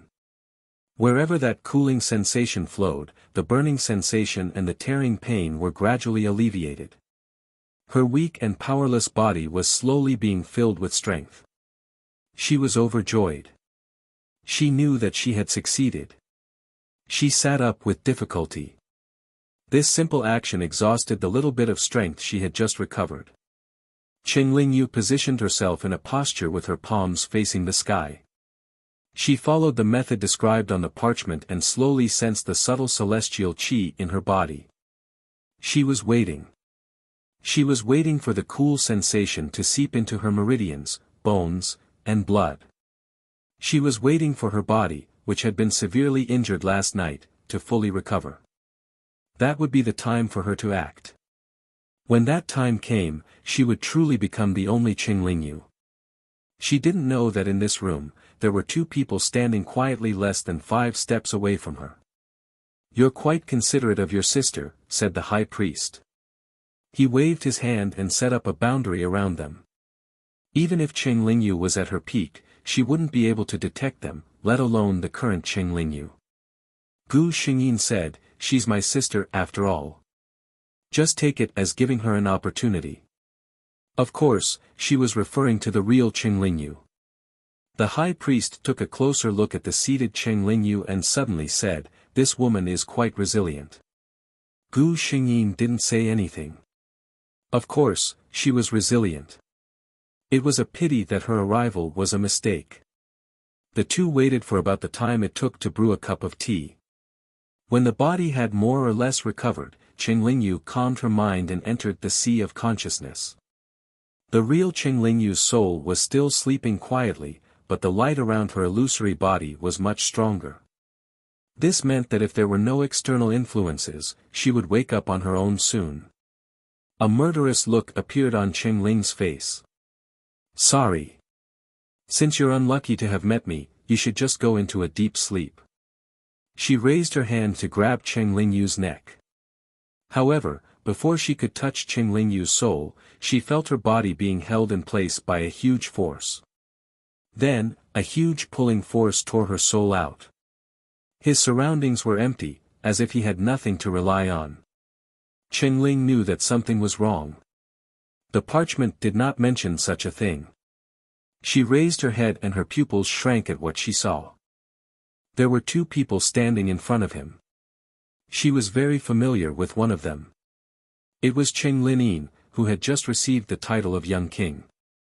The other white-clothed man's appearance and bearing was something she had rarely seen in her life, but when she saw him for the first time, her heart was filled with endless fear and admiration. This man was so scary. She turned around and looked at Qinglingyu, who was sitting motionlessly on the bed. Then, she looked at the two people standing in front of her. She thought about what she had been through in the past few days. What else could she not understand?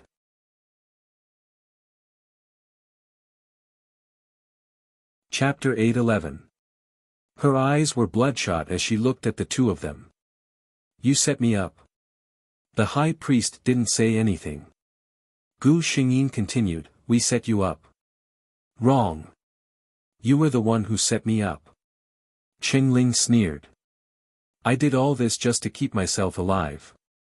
What's wrong with that? Gu Xingyin looked at her and replied, I did all this just to keep my fifth sister alive. What's wrong with that? Qingling sneered. Don't talk about sisterhood in front of me. If you really cared about Qinglingyu, she wouldn't be living like that in the Protector General's manner. Gu Xingyin didn't answer the question. Instead, she said, it doesn't matter if I care about her or not. She's Qingling's sister. I can't let some unknown monster take over her body. Qingling knew that everything she had done during this period of time had been seen by the other party. What's more, the other party might have deliberately allowed her to get the Xian pill. She laughed. The winner takes all. Since I've lost today, I'll let you say whatever you want. She didn't say anything else and looked like she was at their disposal. Gu Xingyin didn't believe that Qingling was someone who would give up so easily. Sure enough, the moment she relaxed a little, the woman suddenly dashed toward Qinglingyu, who was lying on the bed. Qingling knew that it was impossible for her to escape. She might as well take a gamble. Although the chances of success weren't high, what if she could return to Qinglingyu's body? They waited until now to deal with her because they weren't confident that they could expel her from Qinglingyu's body under normal circumstances. However, she had underestimated the other person in the room. The high priest didn't even need to make a move. He just glanced at Qingling's soul and she froze there, unable to move.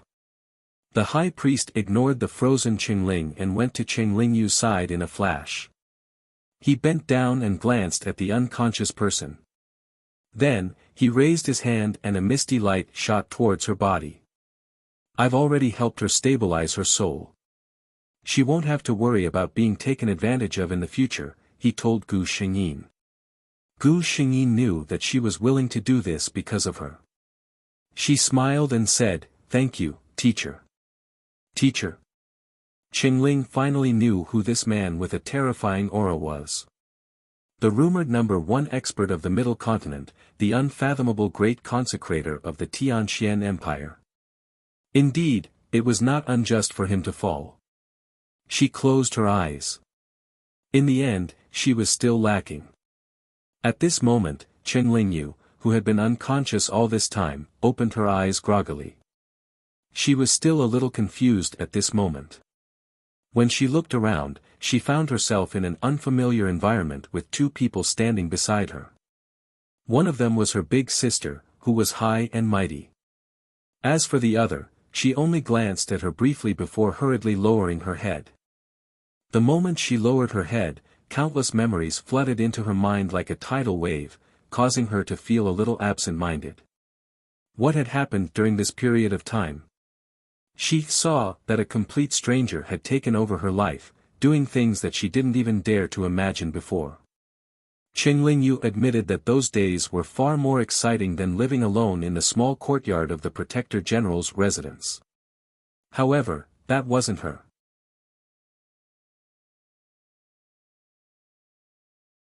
Chapter 8:12. That wasn't her. No matter how wonderful that person's life was, it had nothing to do with her or Qingling. Qingling's face paled as she understood everything. Of course, she had seen how Gu Xingyin and the man in white had helped her. She walked to Gu Xingyin and bowed deeply. "Thank you for your help, big sister." She bowed to the high priest on the other side. Both of them accepted the gesture calmly. Gu Xingyin said gently, "Fifth sister, would you like to meet the person who harmed you?" Qingling's expression froze, then she nodded. "Thank you, big sister." Gu Xingyin looked at the high priest, who then pointed at Qingling with a finger. Qingling felt as if her eyes were covered in frost and snow. She closed her eyes reflexively. When she opened her eyes again, she saw Qingling, who was only a step away from her. Ah! Qingling couldn't help but take a step back when a living person suddenly appeared in front of her. Then, she thought of something and carefully sized up the woman in front of her. She had short hair and wore strange clothes. Her arms, legs, and even her abdomen were exposed. Her face was resolute and bloodthirsty. Clearly, she wasn't an easy person to get along with. Why did you harm me?" Qingling mustered up her courage and asked. Qingling sneered. "Harm you? Tell me, what kind of life have you been living in that mansion? If you were me, you'd rather die early than live such a cowardly and unambitious life." Qingling instinctively wanted to refute her, but she had always been a woman of few words. For a moment, she didn't know what to say.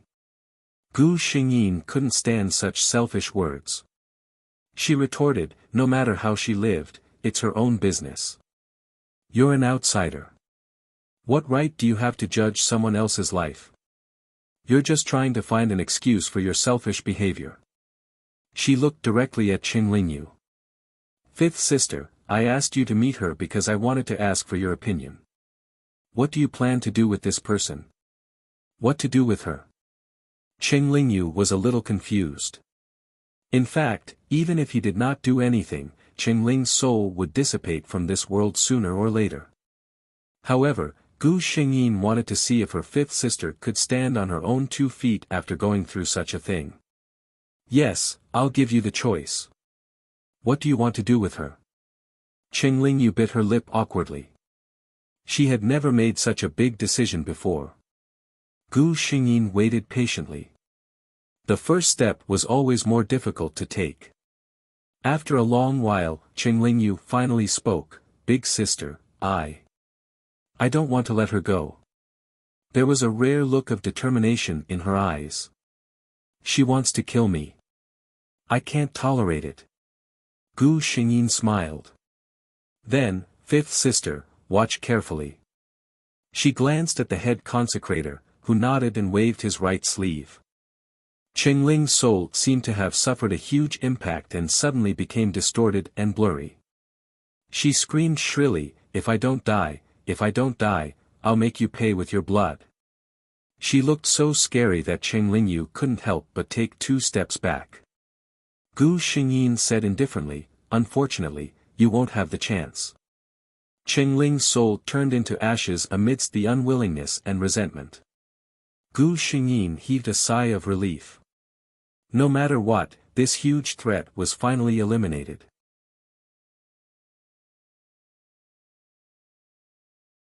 Chapter 8:13. She turned to Qingling, who was still in a daze, and asked, "What are your plans for the future?" Qingling had successfully awakened and was able to cultivate mystical qi. She had the ability to protect herself. Moreover, her current identity was a headache, the second prince's concubine. All of this was the result of Qingling's actions. But now, Qingling had to bear all the consequences. Qingling was also a little confused. Gu Xingyin could only say, "Stay in the courtyard for a while this time. Think carefully about your future and let me know when you've made up your mind." She truly felt that her fifth sister was quite pitiful. The two of them left the courtyard. The high priest couldn't help but ask Gu Xingyin, "Why are you so concerned about your sister's matters?" "Why?" Gu Xingyin pondered for a moment. Perhaps it was because she had paid too much attention to her from the beginning, so she couldn't pretend not to see anything along the way. She shook her head, "Maybe it's fate." The great consecrator did not dwell on this topic. Instead, he brought up another matter. "When do you plan to marry me?" Gu Xingyin was stunned. "Wedding? That was too soon." The high priest said matter-of-factly, "I think in the Tianxian continent, after you've fallen in love with each other, the next step would be a wedding." He paused and looked at Gu Xingyin. "Are you unwilling, Lin?" Of course, Gu Xingyin wasn't unwilling. She just didn't expect him to act so quickly. But since the high priest had brought it up, she wouldn't refuse. After receiving his disciple's affirmation, the high priest nodded, "I'll ask for your opinion first. Then I'll send someone to your house to propose marriage." The chief consecrator's speed was definitely swift and decisive.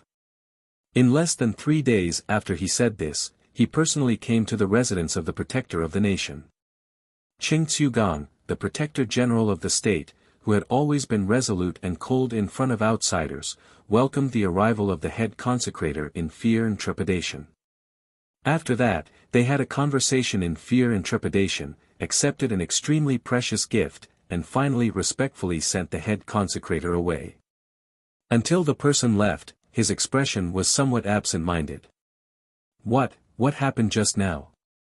The high priest had just proposed marriage to him and wanted to marry Lin. General Qing finally came back to his senses. When he realized what this meant, he couldn't hide the joy on his face. The head consecrator just said that he wanted to marry Lin. From now on, the great general's residence would have one more powerful in-law. "Servants, invite Madam to old Madam's courtyard." The masters of the National Protector General's residence were all overjoyed when they heard the news. At this time, Qing Tsugang said, "The head consecrator seems to be quite anxious." The old mistress interrupted her, "Where is Yin?" Only then did General Qing remember that his daughter was still in the Xiantian Tower. At this moment, a servant suddenly came to report that eldest miss had returned home. Only then did the old madam nod. "That's more like it. Of course, the bride has to stay at home to prepare for the wedding." The protector of the nation's residence was filled with joy as they prepared. The news that the high priest was going to marry his little disciple, Qing Lin, had also spread. Everyone was envious of the Qing family's good luck. They had a good daughter who had actually captured the high priest's heart. As for gossiping, in this world where the strong were respected, who dared to gossip about the high priest?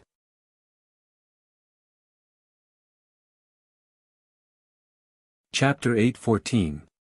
The great general's residence was filled with guests. Now, everyone knew that the great general's residence had the head consecrator as their backer. As long as the head consecrator did not fall, even the imperial family would have to think twice before causing trouble for the Qing family. However, receiving guests was left to others. Gu Xingyin only had to wait for someone to serve her every day. She even took the time to visit Qing Lingyu's residence.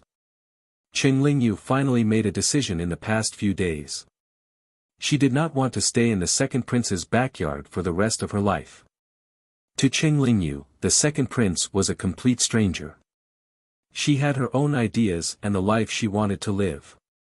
She did not want to follow in Chen Lingyu's footsteps. Gu Xingyin expressed her understanding. She told Chen Lingyu to be at ease and said that she would help her solve all her problems. Actually, with her current status, it would only take a single sentence to solve the problem. It was far better for the head consecrator to handle this matter than for Gu Xingyin to handle it herself. The head consecrator personally went to the second prince's residence and said a few words. The next day, Chen Lingyu was respectfully sent back by the second prince's residence. Chen Lingyu was originally just a concubine with no status, so it was easier to get her back. Gu Xingyin personally went to tell Qing Tsugang that her fifth sister had been possessed. Fortunately, she had discovered it. Now that she had been reborn and had the talent to cultivate celestial qi, she hoped that her father would treat her well. Of course, General Cheng would not refuse such a small matter. After Chen Lingyu's matter was settled, Gu Xingyin waited to get married. 2 months later, Chen Lingyin married the head consecrator in the Xiantian Tower. For the next few years, no one saw their whereabouts. Some said that they were cultivating in seclusion, while others said that they were traveling the world. 10 years later, Chen Lingyin challenged the saint of the netherworld in the far west and won. She became famous in one battle. The saint of the netherworld was a master who had been famous in the Tianxian continent for a long time. He had dominated the far west for many years, but he was defeated by Chen Lingyin, who was not even 30 years old. His talent could be said to be terrifying. Another year later, Chen Lingyin and her flute swept away the notorious bandit group in the north, the Ice Plain Alliance. It shocked the entire continent once again. In these 2 battles, Chen Lingyin had proven her strength to everyone. From then on, when other people mentioned her, they would not say that she was the wife of the head consecrator, but the true #1 talent in the Tianxian land in 1,000 years. Teacher, you're not used to running around with me like this, right? Gu Xingyin looked at the man beside her and felt a little embarrassed. Even though they had been married for many years, she was still used to calling him teacher. In the past 10 years or so, the head consecrator she had seen had always been sitting on the white jade platform. The great high priest reached out to pull the cloak over her shoulders and gently shook his head. No, it's the exact opposite. These years have been the happiest time of my life. Time didn't have much meaning to him. In the past, he sat on the white jade platform all day long to meditate, not because he liked peace and quiet. It was because he couldn't find anything to pay attention to or to pass the time. It was her who had let him know what it felt like to be worried. She had let him walk down the altar and let him experience emotions and warmth. To be able to accompany her through the great river north and south, to see the happy smile on her face, was the thing he looked forward to the most. After 1,000 years, Gu Xingyin had finally reached the end of her life. The head consecrator still looked the same. Time had never left a trace on his body. Teacher. The corner of Gu Xingyin's eyes felt a little sour. She felt heartache for this man. She had reached the end of her life and left, but this man had to suffer the pain of losing his true love again. The head consecrator hugged his wife who was breathing weakly. For a long time, he held her tightly until he could no longer feel her warmth.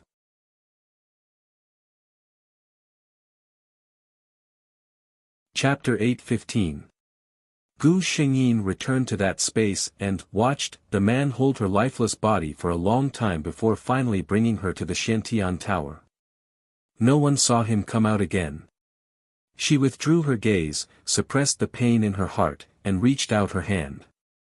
The little bird that appeared in her hand still didn't open its eyes.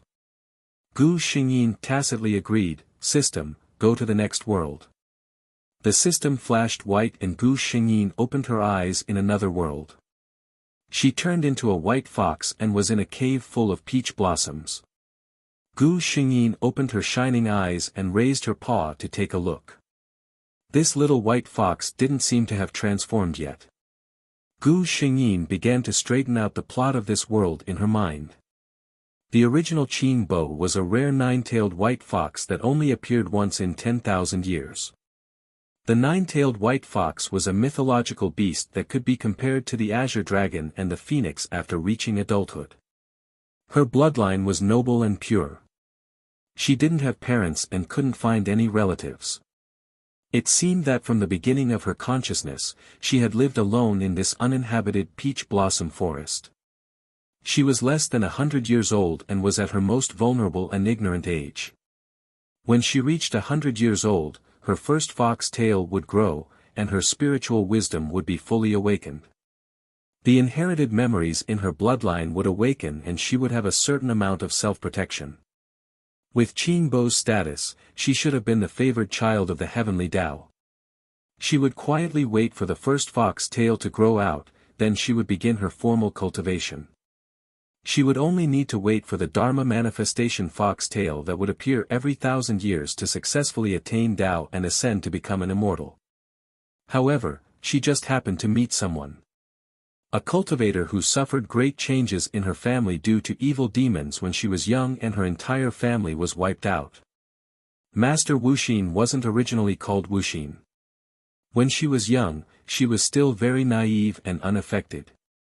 It was only after her family was slaughtered overnight that her temperament changed and she hated the demon race. Later, she was accepted by the world's most famous cultivation sect, the Water Moon sect. After she succeeded in her studies, she gave herself this Taoist name. She vowed to kill all evildoers in her lifetime. She called herself Wuxia.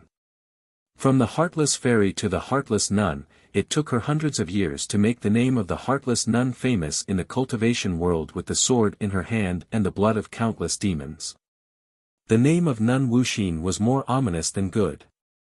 Because regardless of right or wrong, as long as it was a demon, regardless of whether the other party had done evil or not, even if it was a newly born little demon that did not know anything, her sword would never show mercy.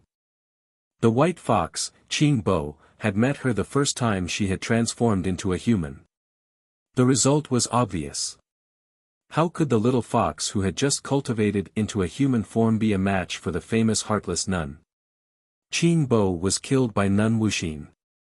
Even in death, she did not understand why this human wanted to kill her the moment he saw her. Nun Wuxia didn't get a good result either. A divine beast like the nine-tailed fox was only born once every 10,000 years, and all of them were born with the luck of the heavenly Tao. She had already killed too much to begin with, and it was difficult for her to achieve the great Tao. Now that she had committed such sins, it was impossible for the heavenly Tao to forgive her.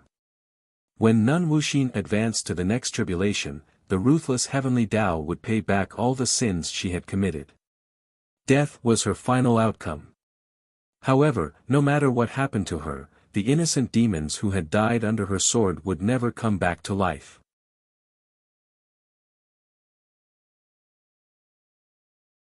Chapter 8:16. Gu Xingyin raised her claws and glanced at them silently. She was still in her infancy. Apart from being a little faster, she had no ability to protect herself. This peach blossom forest was still quite safe, but this place could only protect her before her Dharma form grew its first tail and transformed. Once she was able to transform successfully, this array that had existed to protect her since she was born would lose its effectiveness. The strong never grew up in a greenhouse. In the original plot, not long after Qingbo transformed, she went out and met the heartless nun, who happened to be passing by. To the heartless nun, she had just gotten rid of a little demon. But to Qingbo, she had just gone out of curiosity. Before she had time to appreciate the outside world, she had closed her eyes forever. She had to leave here. Gu Xingyin silently concluded. The heartless nun was still far away.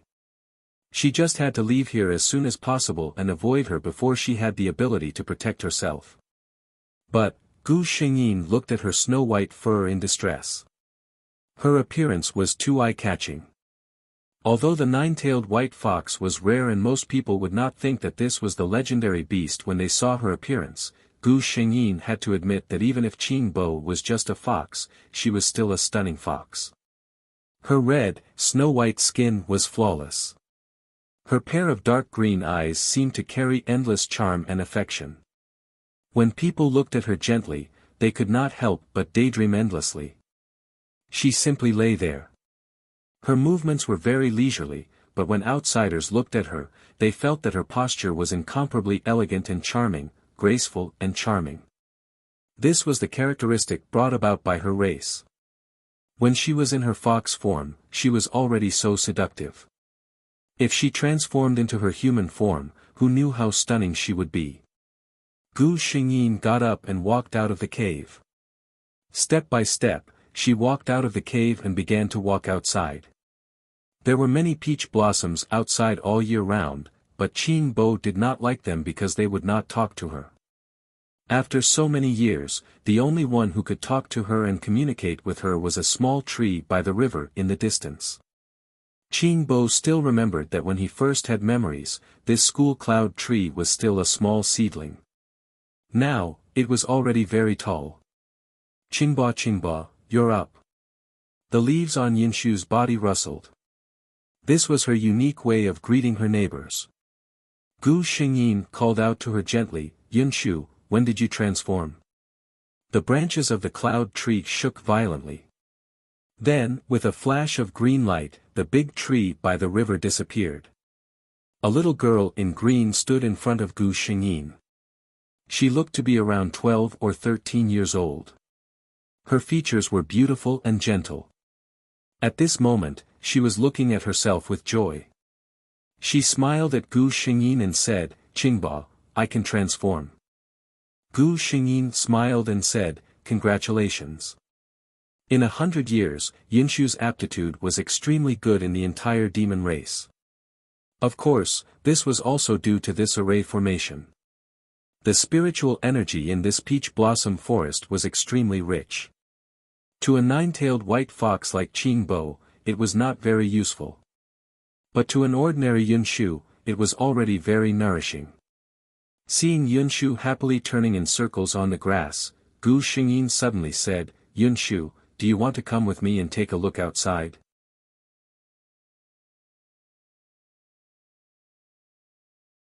Chapter 8:17. Hearing this, Yinshu's eyes lit up. Qing Bo, are you talking about the human world outside? The little white fox nodded. Yinshu was elated. Although she had lived for 100 years, her personality was still very simple. The human world was a very attractive existence to her. Moreover, although she called Gu Xingyin Qing Bo, deep down, she was very obedient to her words. This was the absolute suppression of the demon race over those with lower bloodlines. Gu Xingyin knew where the exit was. Outsiders could not enter here, but it was very easy for the people inside to enter. Yinshu, can you use spells? Gu Xingyin asked. Yinshu nodded. Alright, then you can create a guard. We will pretend to be a young lady from a wealthy family who sneaked out with a servant. Yinshu had fair skin and a beautiful face. No one would doubt that she was a young lady from a wealthy family. Qing Bo nodded. She pointed at a rock at the side and lightly tapped it. A strong adult man appeared in front of the girl and the fox. He cupped his hands at Yinshu. Young lady. His voice was deep. Gu Xingyin looked at the big man. Although he looked a little slow, his muscles were bulging and he was tall. One look and one would feel that he was not someone to be trifled with. Gu Xingyin did not plan to go to any place where cultivators lived. She was going to go to the human world. With a guard like this, it was enough. She looked at Yinshu again. Yinshu, this name is not very good. How about you be called Yinshu from now on? Yinshu repeated it twice and happily said, alright, I'll be called Yinshu. The next day, two figures, one big and one small, walked out of the valley that was rarely visited by people. The big one was dressed in black. He was tall and burly and looked like a guard. The small one looked to be 12 or 13 years old. She was dressed in green clothes of unknown texture. Her face was beautiful. One look and one could tell that she was a young lady from a wealthy family. However, the most eye-catching thing was the little thing in the young lady's arms. It was an extremely beautiful white fox. Its entire body was pure white and flawless. At this moment it was lazily nestled in the little girl's arms. Its pair of clear green eyes were casually looking around. The two of them arrived at a small town nearby. When they arrived at a crowded place, Gu Xingyin became even more conspicuous. Especially some of the girls, when they saw Gu Xingyin's appearance, they almost couldn't walk. Girls had no resistance to this kind of delicate and beautiful furry little fellow. Fortunately, Stone's physique was enough to intimidate people. With so many people watching, no one dared to come up and talk. According to Gu Xingyin's instructions, Yunshu only said that she had come to the city to look for her only remaining relative in accordance with her mother's dying wish. Who would have thought that there was no such person here? She had no choice but to find a temporary residence in this small town. With Stone keeping watch, that family didn't dare to have any bad intentions. They took the money and left. After that person left, Yunshu looked at Gu Xingyin in her arms with admiration. "Qingba, how do you know everything? You're simply amazing." Gu Xingyin smiled. This was the most basic of common knowledge. Only the little tree demon didn't know. She found an excuse for herself. "In my inherited memories, there is a method to survive in the human world." Yunshu knew what Gu Xingyin's original form was. When she heard this, she was envious. Inherited memories were generally something that only demons with extremely noble bloodlines would have. For a little tree demon like her, there was no such thing as inherited memories.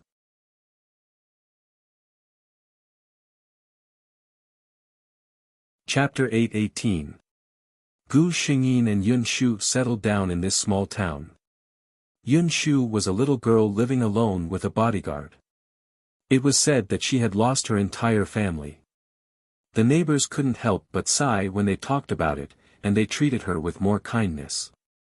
In less than half a month, the gentle Yunshu had become familiar with the people around her. Every time she went out, she could even greet the aunties of each family. Gu Xingyin carefully sensed the surroundings. This small town was a standard human city, and there were no cultivators. To ordinary humans, cultivators were equivalent to a legend. Cultivators had their own set of rules. For example, in a human city like this, cultivators were not allowed to use vital energy, and they could not reveal their cultivator identity in front of others. Cultivators were not allowed to disturb the lives of humans.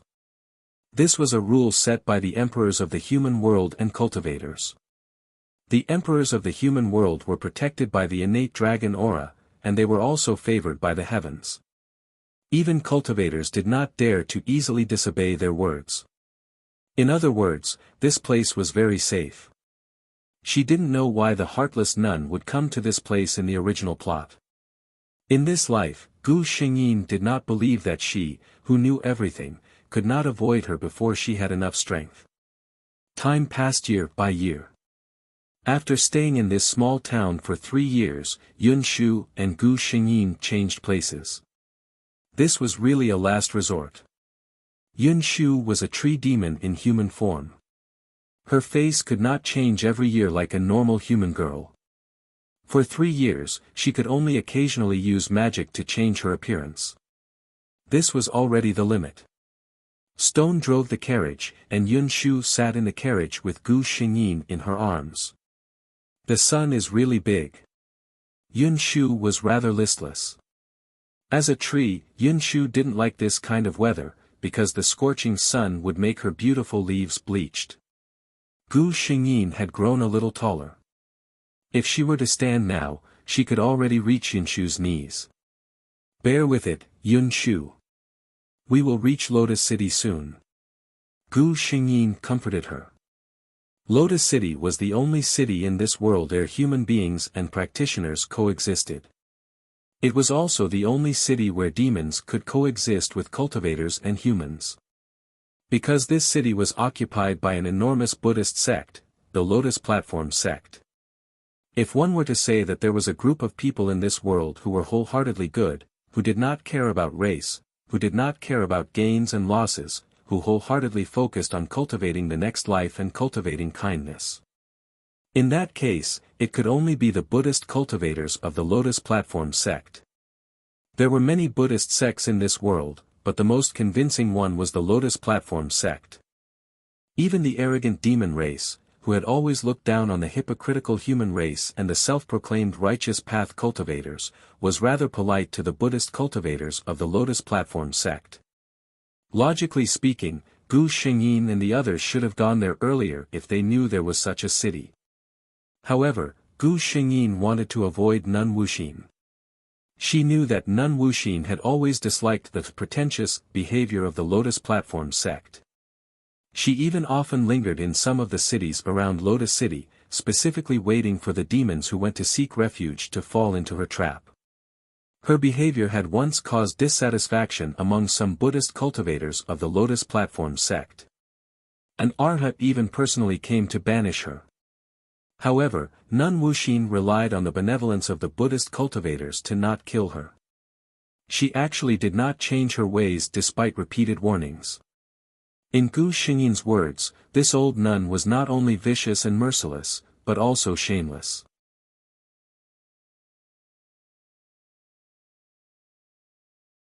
Chapter 8:19. This time, she knew that the other party was going to live in a small city in the Lotus Pedestal sect. That was why she held back and did not make a move. Now, an elder of the Lotus Pedestal sect finally made a move. He took out the decree of the Lotus Pedestal sect's abbot, stating that the heartless nun was not to appear within 10,000 miles of the Lotus Pedestal sect. The abbot of the Lotus Pedestal sect, Venerable Yuanda, was a powerhouse who was close to ascension. His decree was strictly enforced. The moment the decree was issued, the heartless nun was banished back to the Water Moon sect. This time, the Water Moon sect also knew that this bloodthirsty elder had angered the Buddhist cultivators who had always been lenient. The sect master gave face to the Lotus Pedestal sect and directly put her in confinement. There were also many people in the Water Moon sect who were dissatisfied with the heartless nun's actions. However, she was powerful and was the Grand Supreme Elder's favorite disciple. She was also the current sect master's junior sister. With the Grand Supreme Elder's protection, even the sect master could not do anything to her. The heartless nun was a very important reason why the demon clan hated human cultivators so much. It was said that the demon clan had also sent many powerhouses to kill the heartless nun. However, this person was not only powerful, but the Grand Supreme Elder of the Water Moon sect, who had always doted on his little disciple, also knew that his little disciple had probably provoked many enemies outside. He gave her countless treasures and even gave her 3 natal sword energies. The heartless nun, who had so many protective talismans, had been so arrogant for hundreds of years. No one could do anything to her. Nothing happened along the way. Gu Xingyin and Yun Shu arrived at the city gate of Lotus City. When she arrived at the entrance, she realized that the city did not have a city gate, and there was no one guarding the entrance. However, there was a glimmer of light at the entrance. It was obvious that there was a formation there. She realized that even if there was no one guarding the entrance, everyone who wanted to enter the city was lining up in an orderly manner. There was no one who jumped the queue. Moreover, among these people, there were quite a few demonic cultivators that she could recognize. Yun Shu's cultivation level was not high. Many demon cultivators and humans recognized her, but none of them found it strange. This made Gu Xingyin click her tongue in wonder. At the same time, she became more and more curious about the Lotus Pedestal sect. What kind of sect could build such a city? Ah! When a person in front of him entered, a black light suddenly appeared on his body, and he was directly thrown out by the array formation. Many people looked at that person with vigilance. What is this? Gu Xingyin was puzzled. Just as she was about to ask the system, someone beside her spoke up. This is the Lotus Platform sect's kindness-seeking formation, right? It is said that only those with good intentions can enter Lotus City through the formation. If one has evil intentions, the formation will not let them pass. There was such a thing. Gu Xingyin couldn't help but find it interesting. Indeed, the existence of such a formation was more reliable than any guards. However, to maintain such a formation, one would need absolute strength to do so. Soon, it was Gu Xingyin and Yun Shu's turn. Both of them were people with pure minds. They had never done anything bad and had no debts. Naturally, they passed through the kindness-seeking array without any suspense. However, the stone returned to its original form under the kindness-seeking array. Yun Shu looked at the stone that had returned to its original form. She couldn't help but squat down and pick it up. A demon beside her had been watching her for a long time. When he saw her, he walked over. "Little tree demon, why are you picking up such a stone?"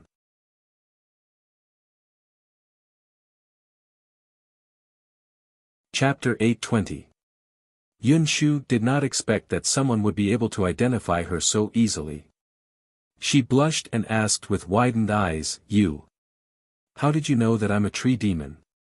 The man smiled confidently, "Not only do I know that you're a little tree demon, I also know this." He pointed at Gu Xingyin in her arms, "This little fellow is also a little monster that hasn't transformed." Hearing him mention Gu Xingyin, Yun Shu's expression immediately became vigilant. She hugged Gu Xingyin and took a step back. Seeing her like this, the man could not help but laugh. "Why are you so nervous?" "I don't have any ill intentions towards the little fox." What he said was true. Gu Xingyin did not feel any ill intentions from this man. Furthermore, fighting is not allowed in Lotus City. Blood is not allowed. You should know that, right? Yun Shu finally heaved a sigh of relief. The man suddenly asked, "Why are there only the two of you here? Where are your elders?" Speaking of this, his expression became serious. Although the demon race was unrestrained by nature, they treasured their cubs the most. Every demon cub was the most precious treasure and should be guarded by an adult demon until they had the strength to protect themselves. Why did these two little fellows come to Lotus City alone? However, Yun Shu's response was a blank expression. What cub was precious? She had always grown up alone. Looking at her expression, the man immediately understood. "Don't tell me. You've always been outside by yourself?" Yun Shu remembered that Gu Xingyin had told her not to mention the peach blossom forest and nodded. The man held his forehead. He did not expect that he would ask about two wild cubs. Looking at their appearances, one of them had just transformed and was at most a little stronger than a cultivator in the qi refining stage. The other one was still in her infancy stage. "You're lucky to be able to come to Lotus City so smoothly," he said with a sigh. "Are you willing to come with me? In Lotus City, we demon cultivators have our own place," he asked. Yun Shu was still at a loss, but Gu Xingyin called out softly to express her agreement. Since Gu Xingyin was willing, Yun Shu would not object. The man looked at Gu Xingyin in amazement and praised, "It's a beautiful and clever little guy." As he walked, he said, "My name is Xian. My original form is a black panther. It's fate that we met today. Speaking of which, why are you still holding this stone?"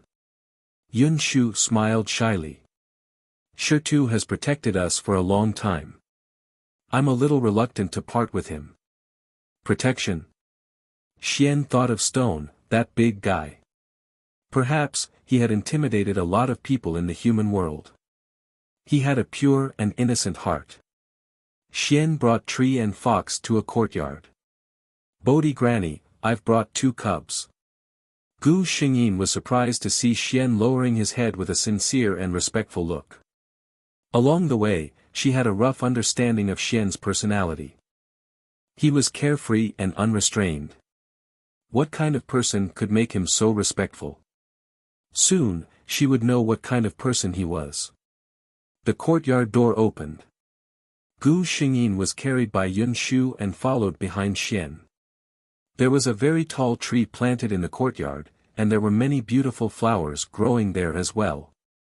However, no one would see these at first glance when they entered, because there was another person sitting in the courtyard.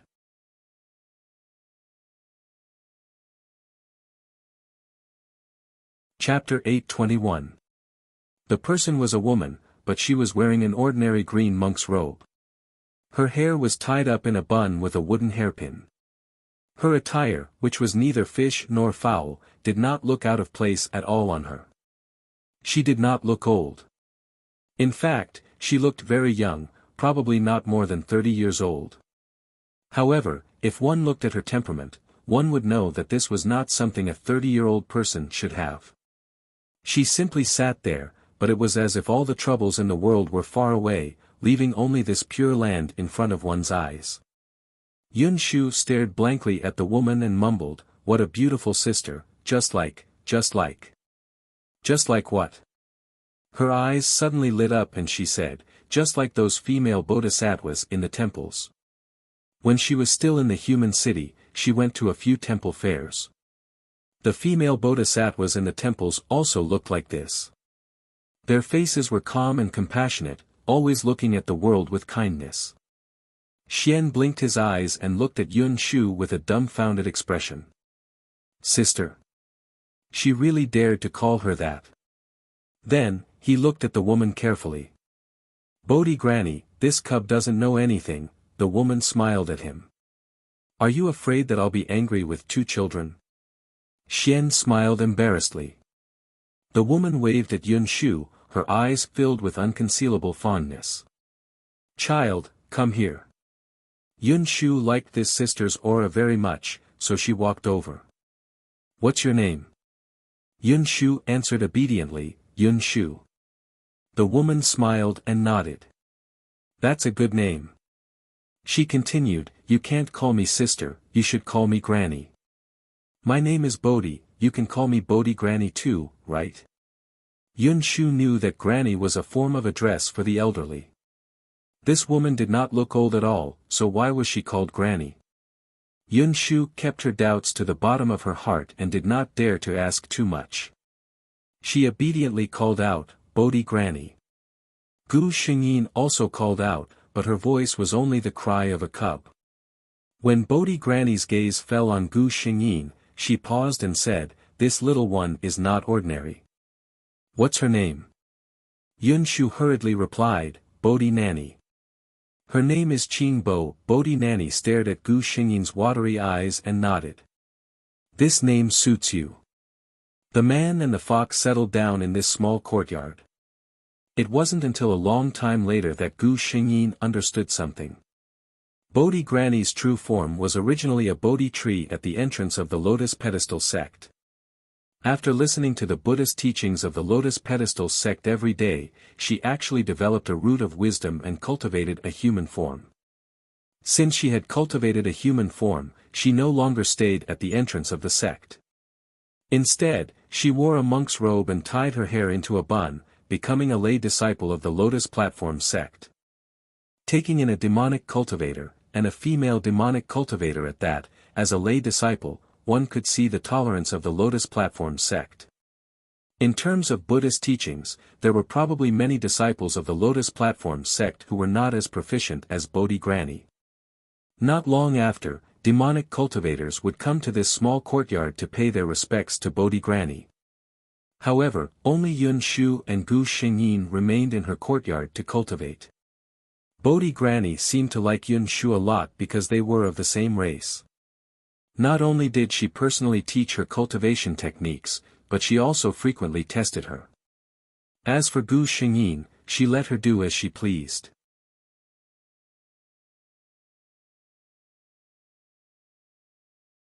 Chapter 822. Yun Shu was puzzled. "Mammy, why are you only teaching me and not Qingbo?" Bodhi Mammy smiled and patted her head. "I can't teach her." Although she could not tell what kind of bloodline the little fox had, after years of studying Buddhism, she always had some vague predictions about certain things. This little fox was not simple. She was afraid that she didn't have the qualifications to teach her. Bodhi Mammy didn't care about her, so Gu Xingyin was happy to be free. After all, after she transformed, she would be able to unlock her inherited memories. There would naturally be the most suitable cultivation method for the nine-tailed Arctic fox to cultivate. Therefore, she really didn't need to be anxious. She began to walk outside. Those who could enter Lotus City were all kind-hearted people. Therefore, no one would have any bad intentions towards a little fox. At most, they would look at her and praise her as a pretty little fellow. Gu Xingyin heard two people talking beside her. An elder from the Lotus Pedestal sect is going to give a lecture on Buddhism. Let's quickly go and get a seat. Okay. Gu Xingyin was curious. From the looks of it, this wasn't the first time the Lotus Pedestal sect was giving a lecture on Buddhism. Moreover, it didn't seem to be taboo for outsiders to listen in. She had always been interested in the Lotus Pedestal sect, so she followed the two people for a while. A huge Buddhist temple appeared in front of her. On the plaque above the main door, the words Lotus Pedestal Sect appeared in front of her. Just by staring at these three words, Gu Xingyin felt her mind become clear. Some small worries and troubles seemed to disappear with it. At the same time, some problems that had been troubling her for many days were easily solved. These three words must have been written by an almighty Buddhist. Gu Xingyin had always respected this kind of almighty, not to mention that she had just benefited from it. Therefore, she clasped her two paws together and bowed to the plaque. Amitabha, this little benefactor is quite spiritual. A gentle voice spoke from beside her. Gu Xingyin turned her head and saw a kind-looking old sorcerer smiling at her. There were two little novice monks standing behind him, looking at him with a grin. Only then did Gu Xingyin remember what she looked like now. A fox was bowing to a plaque. No wonder the two novice monks were smiling so. She turned around and ran through the door. Pfft! A novice monk couldn't help but laugh out loud. The old mage turned his head and sighed helplessly. You two are still laughing at him. Your wisdom is not even half as good as his. The young novice monk held back his laughter and said, this disciple knows. This disciple doesn't have any other meaning. I just feel that the little fox's appearance is really too cute. The old mage recalled the scene just now and couldn't help but smile. Forget it, you can leave. Gu Xingyin entered the Lotus Pedestal sect unimpeded. She didn't know how magnanimous this sect was. She was a Yao cultivator, but she had entered the sect's restricted area. So many people had turned a blind eye to her. Weren't they afraid that she would steal something? In fact, she was overthinking things. The Lotus Pedestal sect had been famous for so many years. Countless cultivators and Yao cultivators had come because of its reputation, but there had never been any bad rumors. One of the most important reasons was that the guests who came here were all kind-hearted and upright people. Another reason was the strength of the Lotus Pedestal sect itself. Their powerful strength gave them enough confidence. After making several turns, Gu Xingyin realized that she was lost.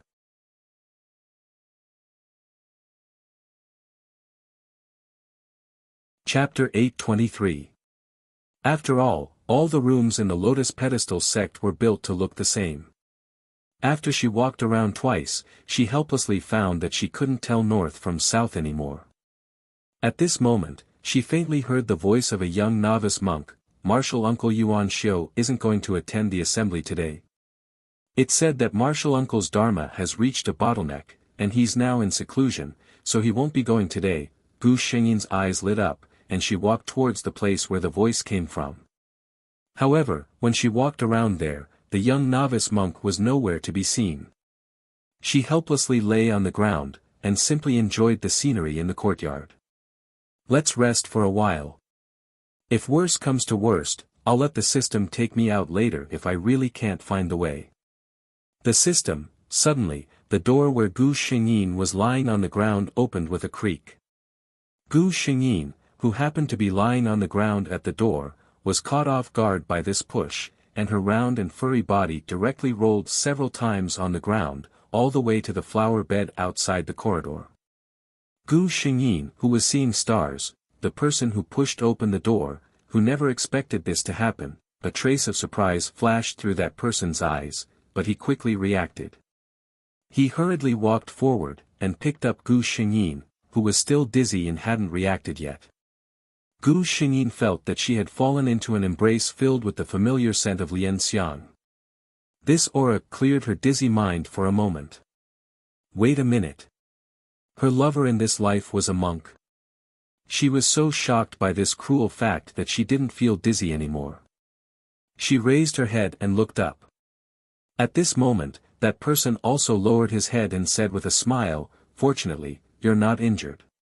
Their eyes met. Gu Xingyin was stunned for a moment. This face is really good-looking. After so many worlds, Gu Xingyin felt for the first time that her lover was so suitable for Lianxiang. His face was elegant and delicate, and there was a gentle smile on his face. His eyes were gentle and focused on Gu Xingyin. Gu Xingyin could clearly see his own reflection in those eyes. Yuan Xiu was stunned for a moment when she met that pair of beautiful green eyes, but she quickly returned to normal. He gently placed Gu Xingyin back on the ground. He put his palms together and bowed to her. "Little fox, I apologize for what happened just now. This poor monk apologizes to you." What the hell was this benefactor little fox? Did you ever think that a fox would understand you if you apologized to her in such a serious manner? Wait, the point is, you haven't even shaved. Why are you calling me this penniless monk? Yuan Xiu saw that the little fox was staring at him without blinking and thought that something was wrong. He patiently asked, "Little fox benefactor, is there something you need?" Gu Xingyin did not say anything. He smiled. "If there's nothing else, this penniless monk will continue with his homework." Gu Xingyin still did not speak. Yuan Xiu then returned to his room, but he found that the little fox had followed him in. Gu Xingyin looked around the room. The furnishings inside were very simple. It was just a bed, a table by the window, and a cabinet for Li Mu's clothes. It seemed that the life in this lotus pedestal sect was quite poor. Yuan Xiu looked at the little fox's pair of beautiful eyes that were very human-like as it looked around the room. He couldn't help but smile. He no longer cared about her and just read Buddhist scriptures by the window. After finishing a round of homework, he found that there was a little thing lying at his feet.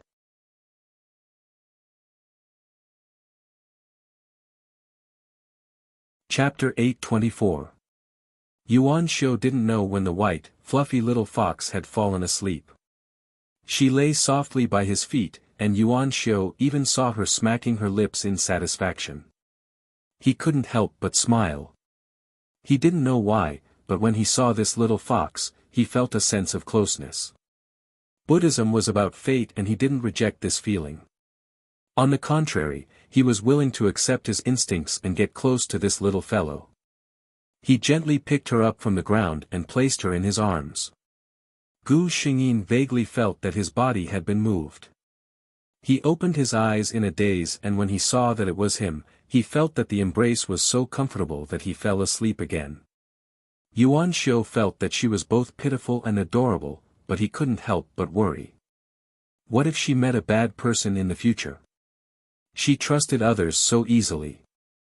After thinking about it, he felt that he could only put in more effort to watch over her in the future.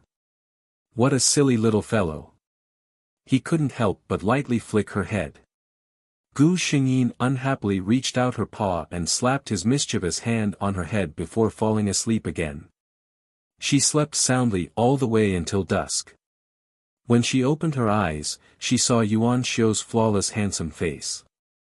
The sun had not set yet, but the light had turned into a soft orange color of Yuan Xiu. The light scattered on Yuan Xiu's face, making him look peerless. As a fox, how could he endure such a beauty? Gu Xingyin straightened his back and planted a kiss on Yuan Xiu's cheek without hesitation.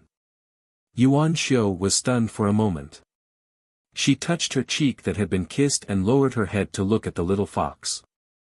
Seeing the little fellow's undisguised pride, his surprise disappeared without a trace. She was still a little benefactor. When she saw something she liked, she had to show her sovereignty. Then, was he the one she liked? Thinking of this possibility, a hint of a smile flashed across his eyes. Looking at the sky, he said to Gu Xingyin, "Benefactor little fox, it's getting late. If you don't go back, your family will be worried." Gu Xingyin thought for a moment. Indeed, if Yun Shu did not see her, she would probably cry. She gently bit Yuan Shou's sleeve. Yuan Shou looked at her in confusion. Gu Xingyin was anxious. When she saw the pen and paper on the table, her eyes suddenly lit up. She bit the end of the brush and finally wrote a word on the paper in a crooked manner.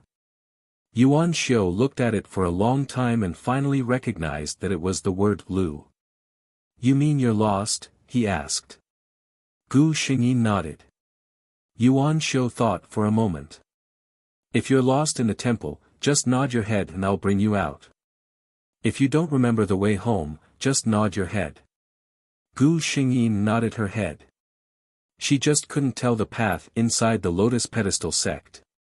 Hearing the little fox say that she could find her own way home, for some reason, Yuan Shou felt a sense of loss. He even thought that if this little fellow did not have a home, it would be great if she could always stay by his side. In the next moment, he was frightened by his own selfish thoughts. How could he have such thoughts? Amitabha. He hurriedly put his hands together and chanted the name of Buddha, hoping that Buddha would not blame him.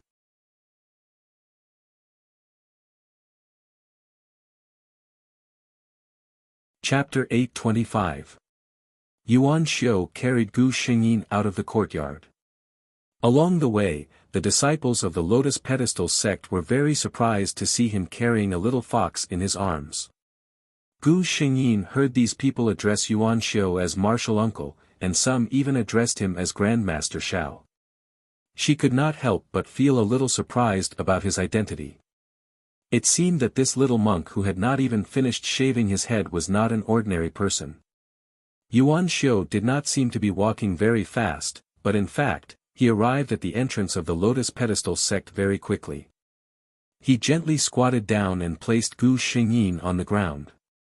He said softly, "Little fox benefactor, can you walk back on your own?" Gu Xingyin nodded. Yuan Shou looked at her and suddenly felt a little reluctant. "After parting today, it would be very difficult for us to meet again, right?" He sighed and silently chanted a few words of Buddhism. He put away the melancholy in his heart and told himself that everything was fate. Suddenly, his robe was tugged at. He lowered his head and saw that the little white fox was using her claws to tug at his robe. When she saw that he was finally looking at her, she let go of his robe and stretched out a paw to shake it at him. He could not help but smile. The melancholy he felt just now disappeared without a trace. "Little fox benefactor, goodbye." He said goodbye to her in a serious tone. The passers-by did not find it strange when they saw the people of the Lotus Pedestal sect talking to a fox. There were many strange people in the Lotus Pedestal sect. After Gu Xingyin said goodbye to her lover, she ran back. It was almost dark. She had never been back so late. Yun Shu was probably worried. Sure enough, halfway through, Gu Xingyin saw a familiar figure. Qingbo, Yun Shu, who was anxiously walking on the street, saw Gu Xingyin running on the road.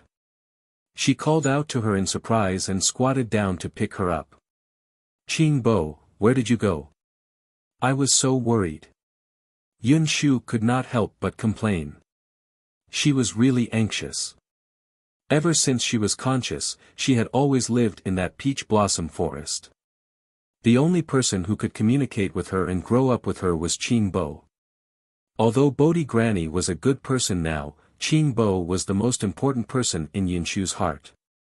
Gu Xingyin also knew that she had made her worried today, so she very consciously called out to her. "I'm sorry, Yun Shu.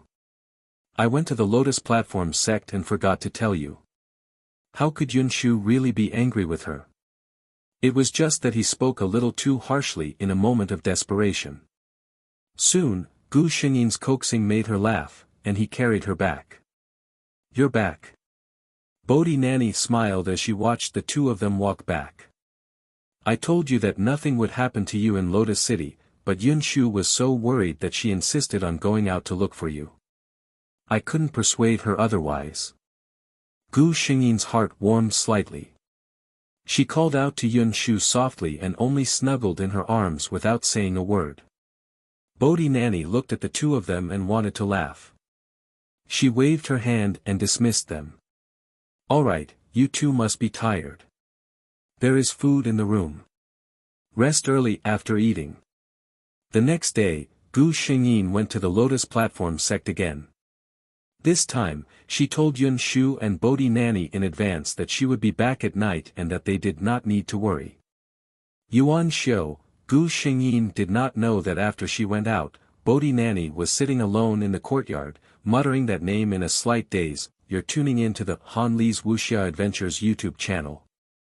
We're so grateful for your support and don't forget to subscribe to join us on this incredible journey through captivating stories. Your generosity through donations truly makes a world of difference, as it's the primary source of revenue that allows me to expand and enhance this channel for you. Thank you from the bottom of my heart for being a part of this adventure.